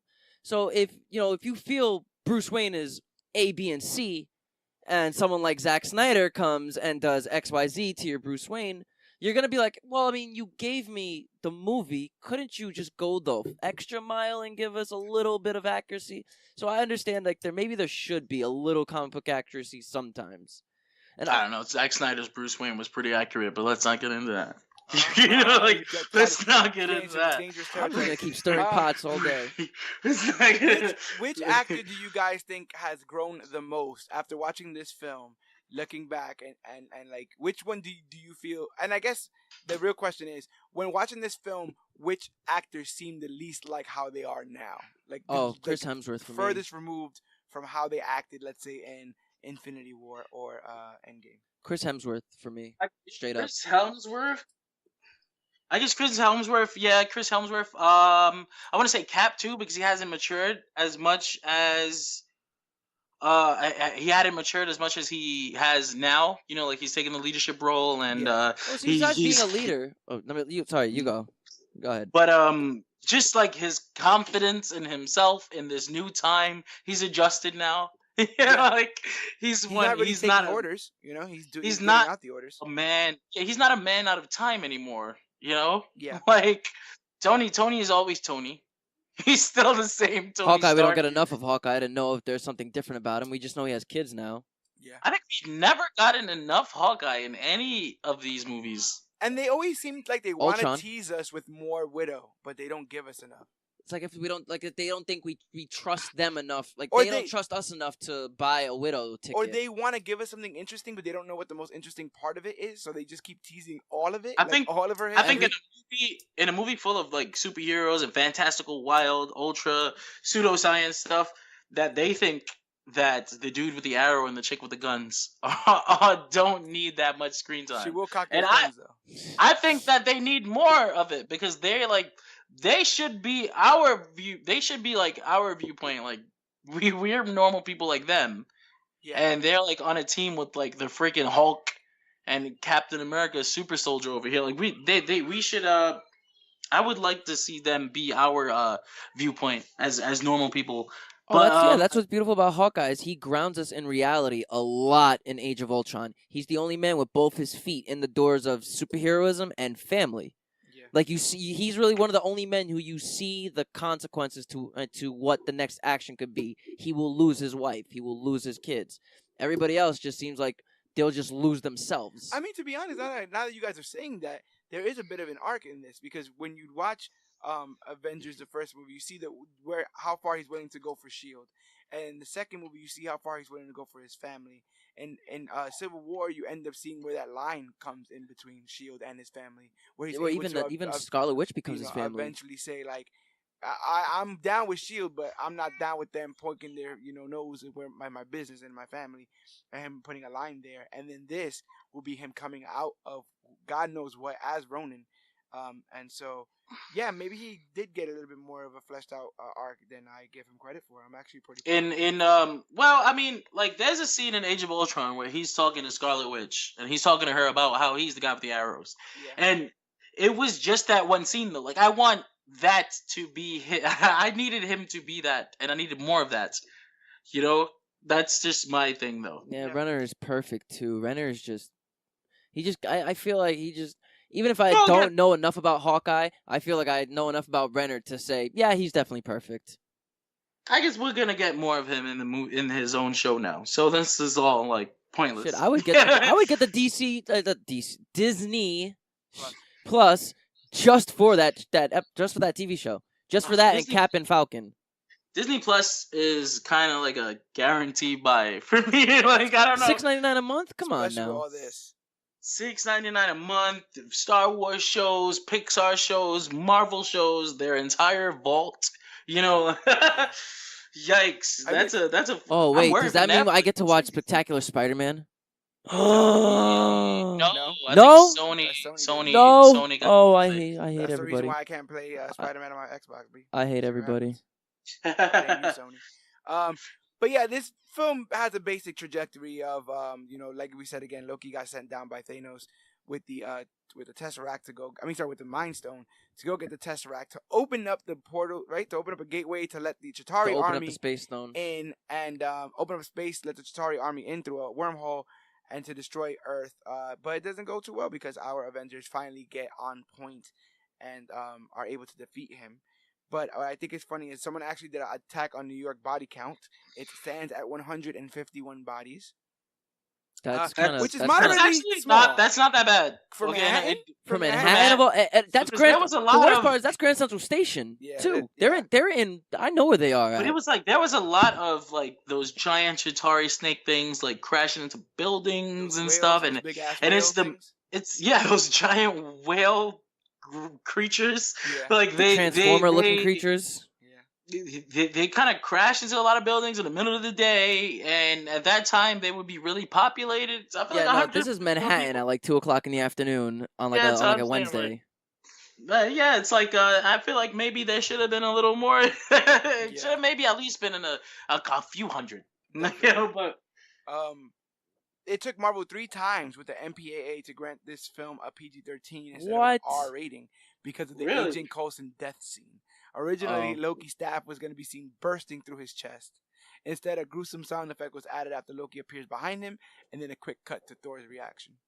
and then they kind of had the blood on the staff, so I guess I can see where that happened. Yeah. Damn, I wish I could have seen that. There's a lot of quick cuts to Thor's reaction. Thor sees a lot of people die. He does. He does see a lot of people die. Nah, my favorite Thor death reaction is when he saw his mother die, and he tries to throw the hammer at the guy, and it just doesn't hit him. He throws it mad hard and mad, like he runs out, like it runs at full speed and just fucking tosses it, and it just you don't know where he's at, B. It's just gonna keep going, like you can't do nothing with it. So this is the big one. According to Joss Whedon, it was his decision, fully outright, to include Thanos in the post-credit scene. He, Good. for me, Thank you, is the Joss most Whedon, then. powerful and fascinating Marvel villain. He is the great granddaddy of the badasses, and he's in love with I death. did read this, yeah. And I just think that's so cute. Oh Somebody my had God. to be in control, and it had to be behind Loki's work. And I was like, oh, it's going to be Thanos. Now, that is good, and that's also a confirmation that we probably had. We were wondering whether or not Josh decided that. But I also believe that if it was Josh's decision, that they didn't have this planned out as far as they did. Yeah, that's what I was Wow, about that's to say. a another big confirmation right there. Yeah. That's another humongous confirmation.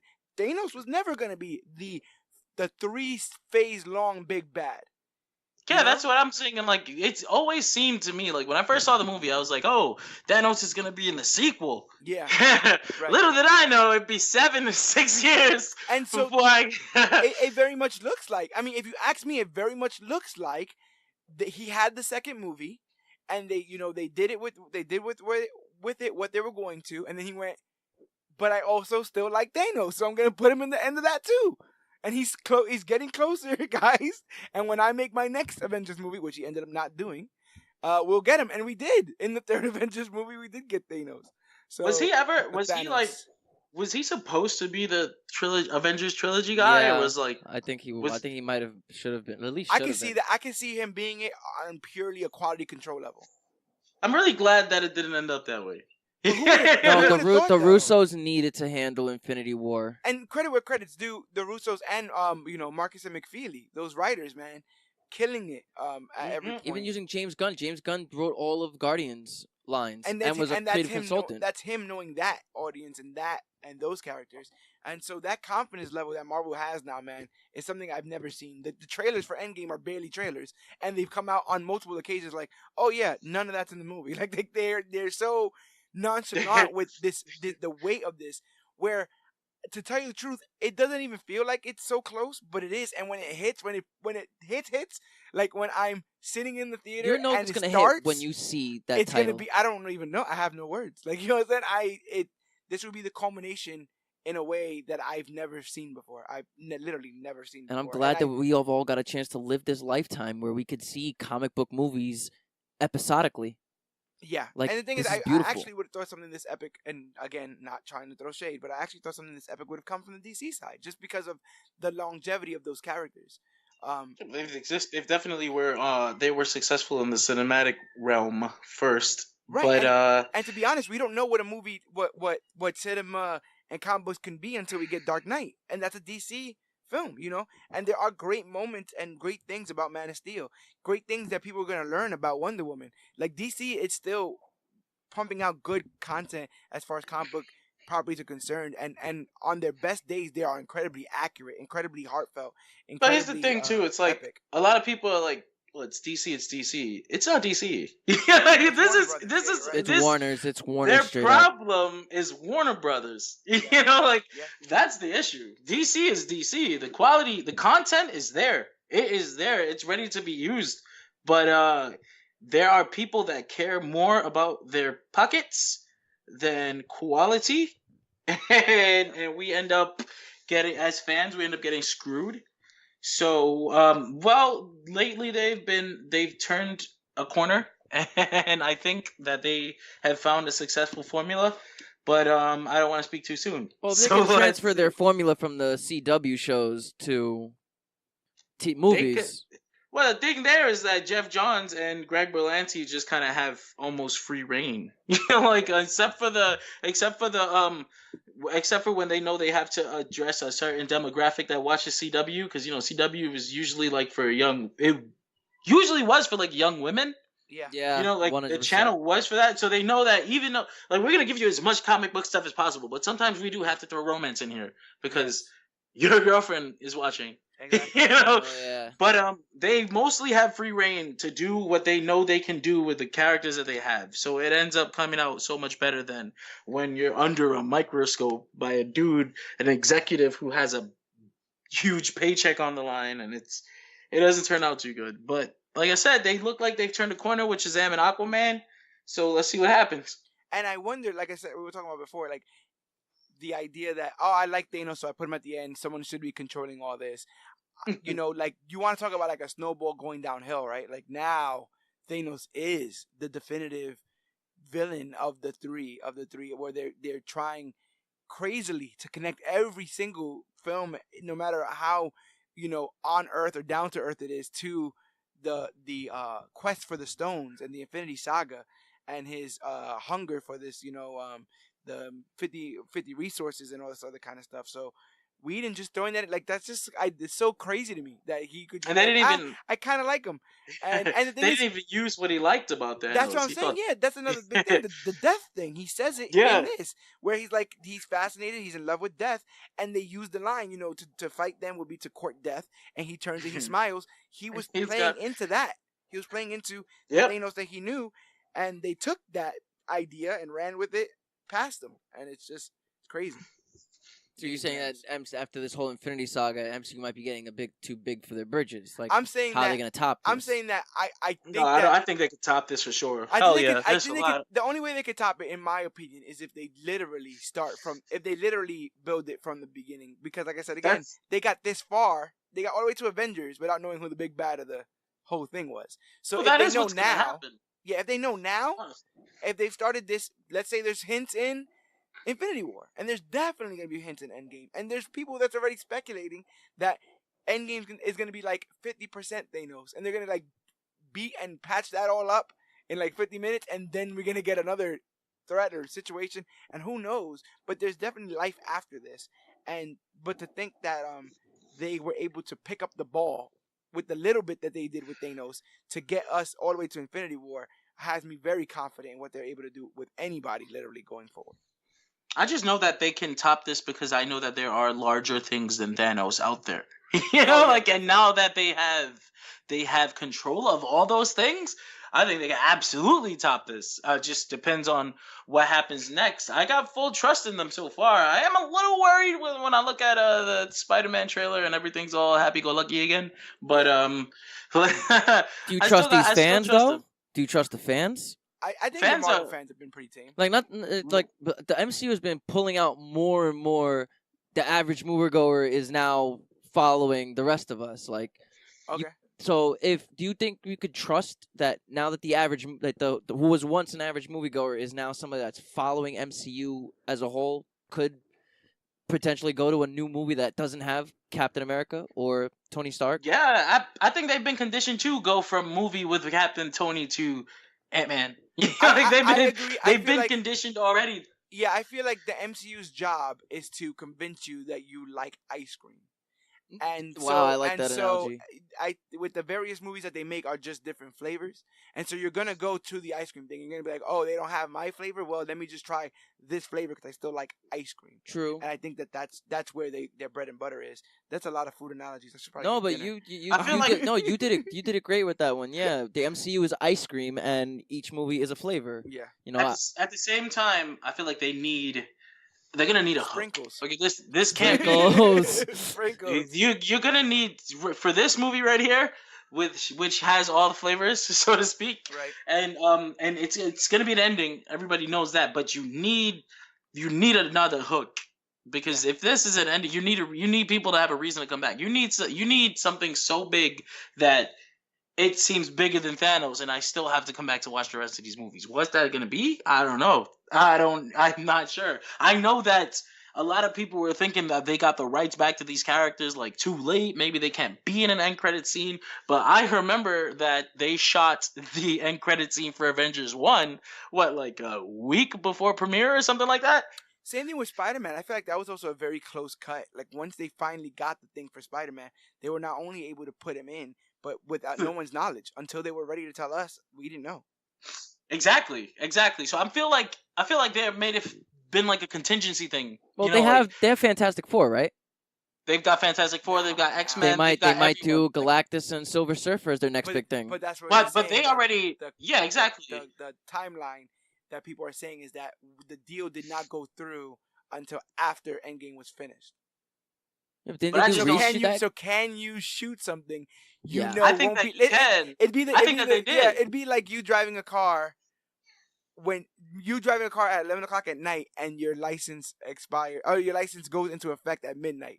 If you keep driving and the license just lapses over, then you're in the clear. But if you get caught at 11 without it, you get in trouble. So can they put Fantastic Four and X-Men stuff in a movie without the licensing yet, knowing that it would lapse and get, it would eventually get it. I feel like they might have. They would do done some. it. They would do some Right. low key stuff I feel like that. they absolutely would have done it. Yeah. And then if the deal doesn't go through, They could just we'll scratch it. Yeah. we'll go this direction instead. I also think that you can also allude to things like a 4 or an X, and they don't have to be trademark, And those things, I think people know what those things mean.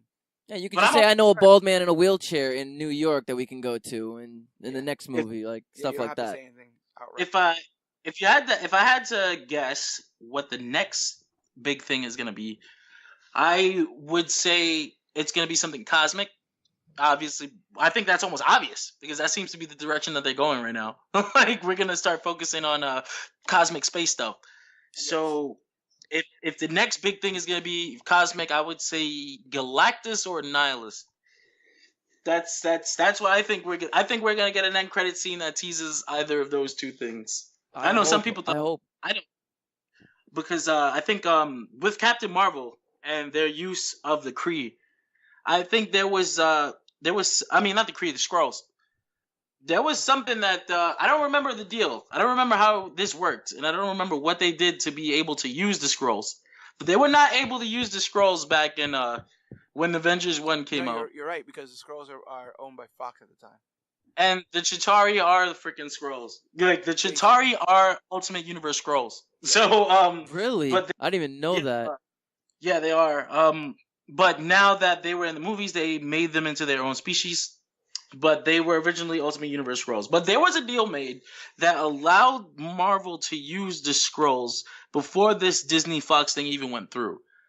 So we don't even know what they backhanded deals are doing. Yeah, the table yeah, we don't even know what they already had access to when they were shooting Endgame. So like, I feel like I feel like we're certainly gonna see something that it looks like they just got back, or they might have had it all this time. Just give me Doctor Doom and Black Panther 2.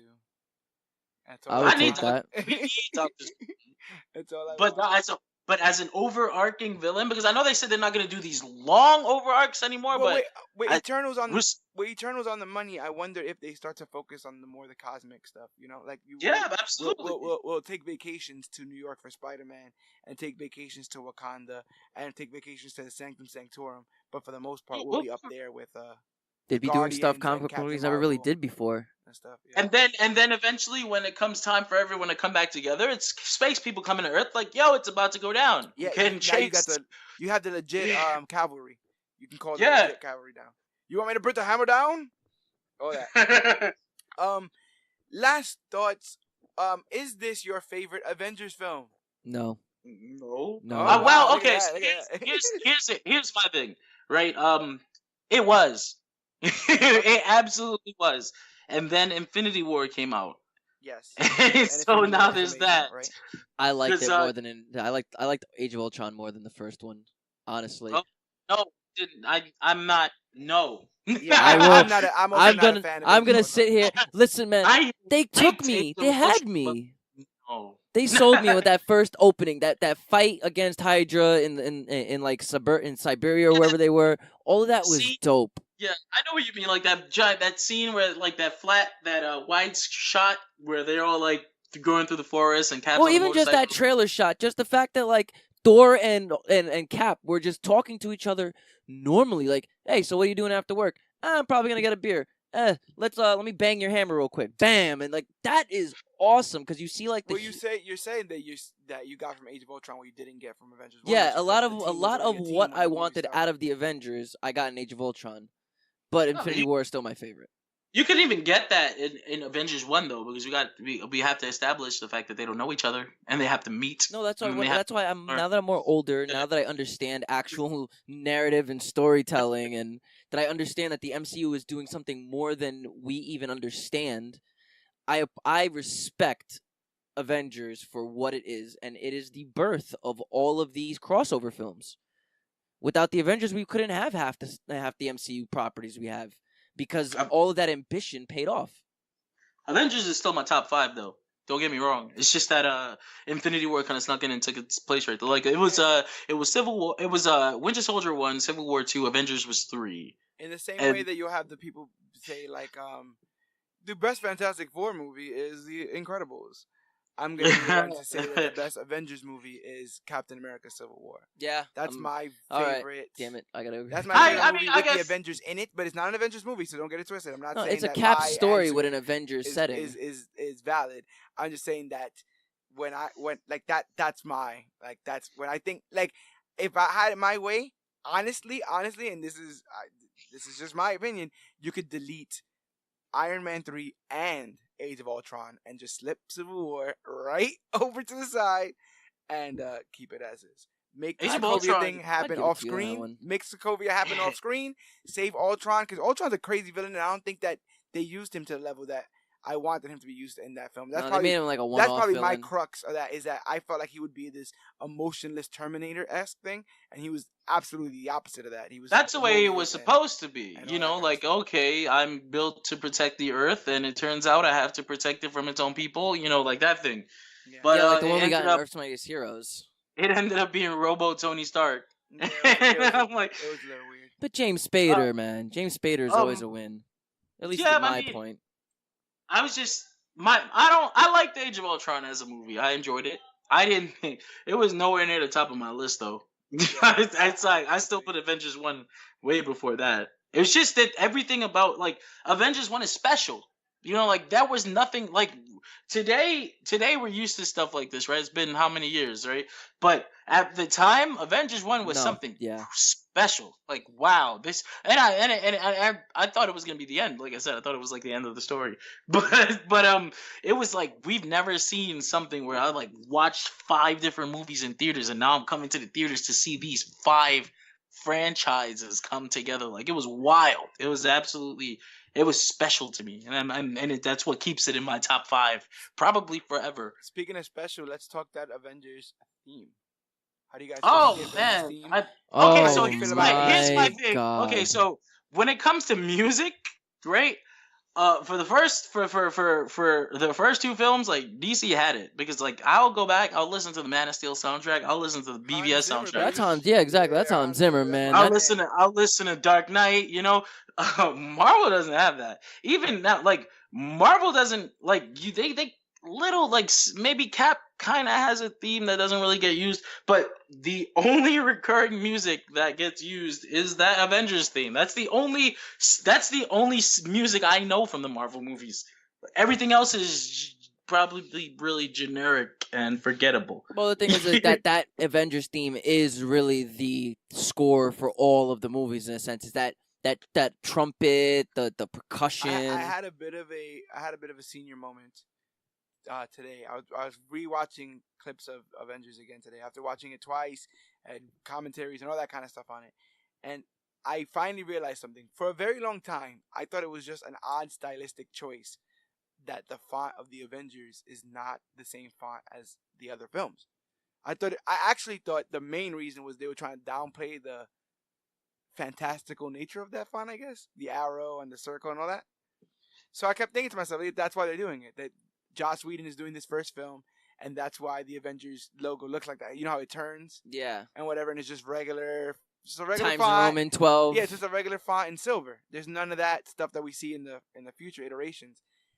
My dumbass didn't realize that A is the font of the A on the building, the Stark Tower building. Yeah, you what? Yeah. And so the sunlight's being reflected off of the building as the name was turning. It's supposed to be a so, sun shining on a new day. Those who did know they're now justified, and those who didn't know it, now you can act like me and like we've known it this entire time.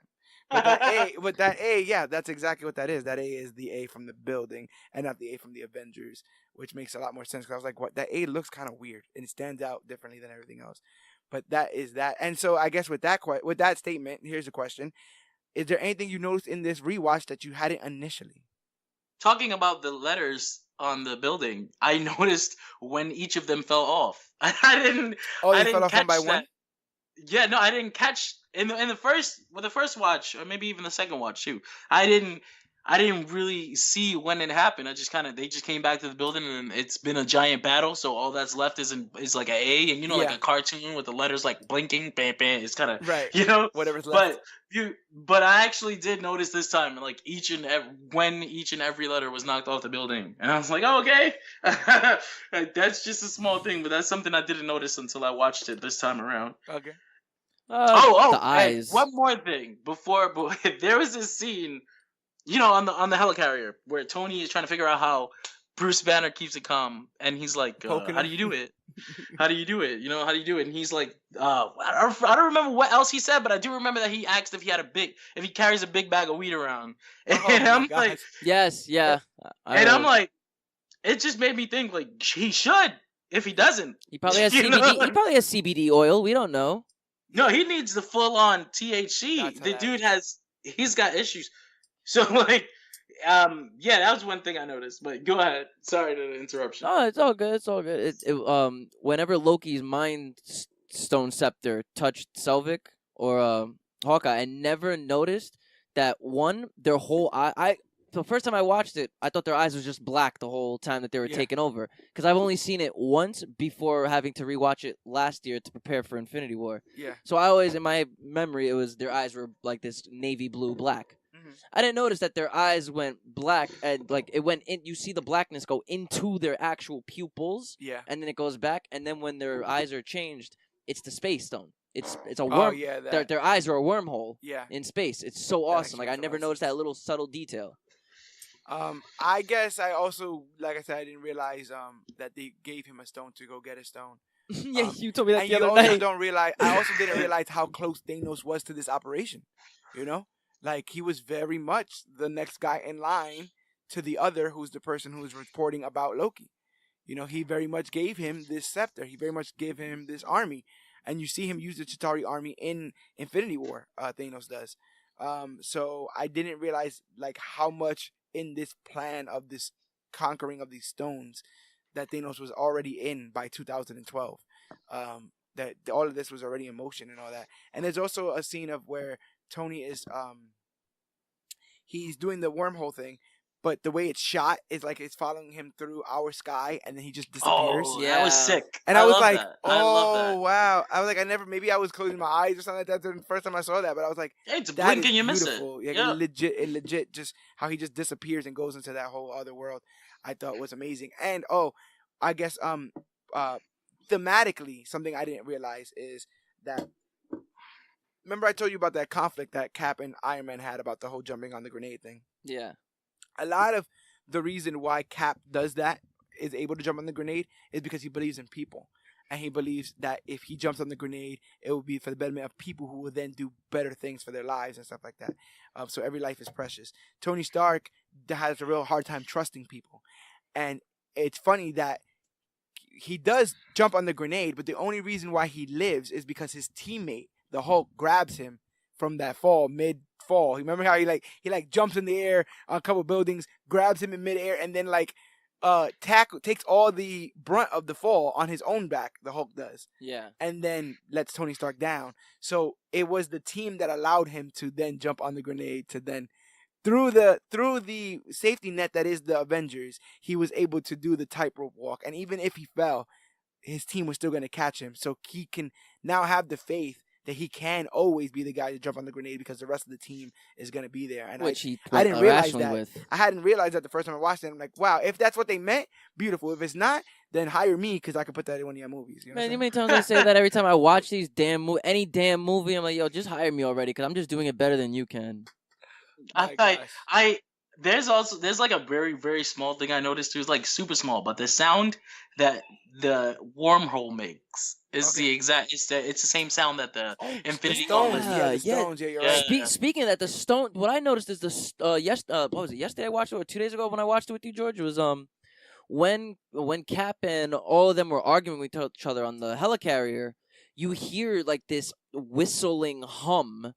And everyone just grabbing their head at different points. You see at one moment Tony Stark is rubbing his hands on his forehead. Another moment, Banner takes off his glasses and rubs his eyes. You see the Mind Stone actually messing with them. and that is I just didn't notice that. yeah, it's subtle. It's subtle direction. You blink and you miss it the whole time that they're arguing on the helicarrier. Yeah, it's You making hear that kind of like you hear the humming in the background, and you see each of them at different points in the scene rub their face. So you see the Mind Stone messing with them. I like that's the subtle details of a director that you blink and you miss it. I do love the rewarding nature of these rewatches. I do think Yeah. that because of its connectivity. It makes you respect the film that, a lot yeah. more. And this film was the first one to do that, to be So honest. I would like to This thank you Avengers guys film- for making me actually like this film, because I hated this film before this. This Avengers film was our first Scooby snack. It was our first reward for watching those other 4 or 5 movies in succession. It was our reward for connecting those dots and having those characters. Even though Joss Whedon didn't want any connectivity with outside characters in this film, he did not want Jane Foster. He didn't want Selvig or Pepper Potts. Robert Downey Jr. had to beg for Pepper Potts, and then you get Pepper, Selvig. I'm sure Feige was like, no, don't forget who runs the ship. It's like, why would you do the Avengers movie with no connective tissue? That doesn't make any No, sense. that doesn't make any sense, and That doesn't make any so sense. I'm glad though. we have guys like Selvig, and Yeah. we had Pepper Potts in there. And so you get rewarded for that. And we're doing this to get our biggest reward ever, our biggest bittersweet moment ever, which is us watching and then covering Avengers Endgame as part of this podcast. So I am extremely excited for that. But I guess I would want to say, is there anything you guys want to say about the first Avengers movie before we wrap things up? No, just honestly, thanks for the opportunity of making me watch this movie in a different way, because I did watch it last year. For like, I was watching bits and pieces and clips to prepare for Infinity War to see what I was remembering, and I was finding myself respecting what this film was. But it wasn't until I watched it with you that I remembering everything about Civil War and Infinity War that I'm like, damn, this movie gave birth to some of the best comic book movies of all time. So in truth, this movie is the mother of some amazing comic book properties that we'll probably never see again. Right. So thank you guys for the opportunity for me to actually like not be a contrarian here, even though there's a lot of Even though you don't flaws. think that contrarian. There was a lot of flaws in the movie, but not going plot for plot helped me not talk about those flaws, just everything I loved. Well, yeah, I mean, when it comes to superhero movies, I guess compared to like these ultra prestige cinematic endeavors, like they're gonna be flaws. But as for what I have to say about Avengers, I'm more just happy. You hear a lot of people say they're happy to be alive in this time, and it's kind of like become a joke. But I'm legitimately happy to be alive in a time where a movie like Avengers made it easy for someone like. I don't want to be like I was never someone to hide my nerddom, so to speak. I wear it on my chest like a badge of, like a badge of honor. But for the younger kids like in the '60s who get bullied and beat up for enjoying these type of things, and like now we live in an age where you're weird if you don't know what's going on. Basically, like, yeah. And I'm so happy to be alive in that era, and now leading into Endgame, which is something that probably has never been done in like cinematic history. You've got other franchises with like 20 films, like James Bond or whatever, but one connected 22 film long interconnected narrative coming to an end, and like with the anticipation of the entire world behind it. I'm very happy to live in this era. Definitely. I'm also incredibly grateful. I think that this method of storytelling is incredibly rewarding. It's probably one of the most rewarding cinematic franchises I've ever had. I loved Pirates, and that kind of fell off the hill. Star Wars for me fell Potter off was the kind hill. of great, and then it kind of started getting off into the weeds. People have their issues with Star Wars, Star Trek, professional wrestling. All the great fandoms, I feel like, have their golden eras, and people are going to remember this era of Marvel, and people are going to remember the Avengers movie for being, again, no offense, but the Justice League movie, the superhero team movie, the one that's going to set the blueprint for many years to come. And it's a balance of humor, it's a balance of action, it's human characters, it's heart, it's spectacle, it's a hell of a villain, it's Easter eggs. This movie gave us all that and the post credit, and this is now the formula for You I know, don't think we're ever gonna see something like Phase 1 of the MCU for a very long. I don't want to say ever again because time is very long, and I'm not gonna be around forever. But as far as I know, in my lifetime, I don't think I'm ever gonna see a Phase 1 of a comic book series ever again. but I'll tell you I this. Oh, go ahead, brother.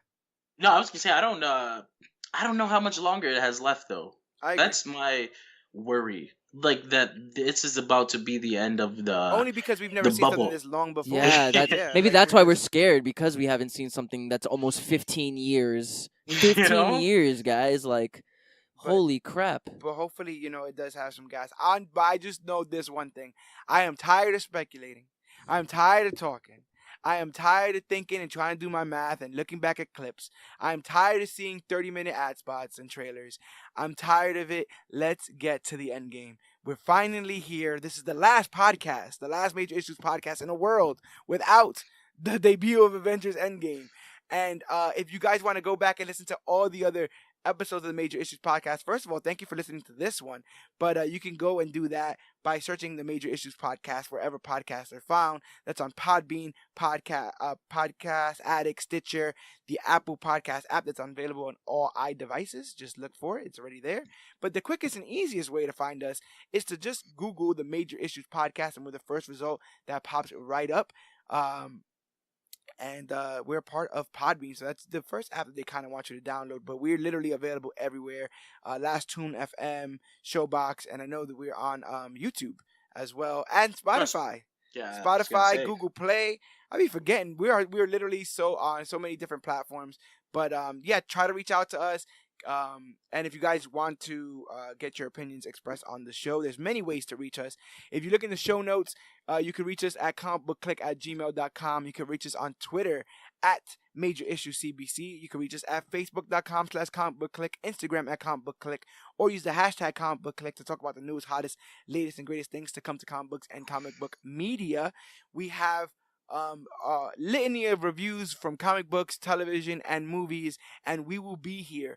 A year ago, one of our highest rated episodes was the Infinity War therapy session episode, and we will be having a therapy session episode for Endgame because I know people gonna need that couch. People gonna need to lay down. They gonna need answers. They gonna need to talk it through, and we gonna be here for you. So make sure that you're listening and make sure you're subscribing. And if you got a chance, please leave us a review on iTunes because it's the quickest way for us to find out how we're doing as podcasters and how to grow our audience. But thank you guys so much. Thank both of our my co-hosts so much because this has legitimately been a journey, and we're gonna reach an incredible fork in the road next week, and I am excited to have taken that journey with you guys. But my name is George Serrano, aka The Don. I am Dan, the comic book man. It's Jonathan, aka Yogi. And it doesn't matter if you're a hulking green rage monster, if you're some sort of super souped up soldier boy scout, if you're a god of hammers and mischief, a Russian nesting doll of deceit, a genius billionaire playboy philanthropist, or just Hawkeye. Remember. Oh man. Remember that we assembled. Remember that we survived the Age of Ultron. Remember that we're still here after the Infinity War. And remember, we're in the endgame now. We are the Clique, and you, yes you, are worthy.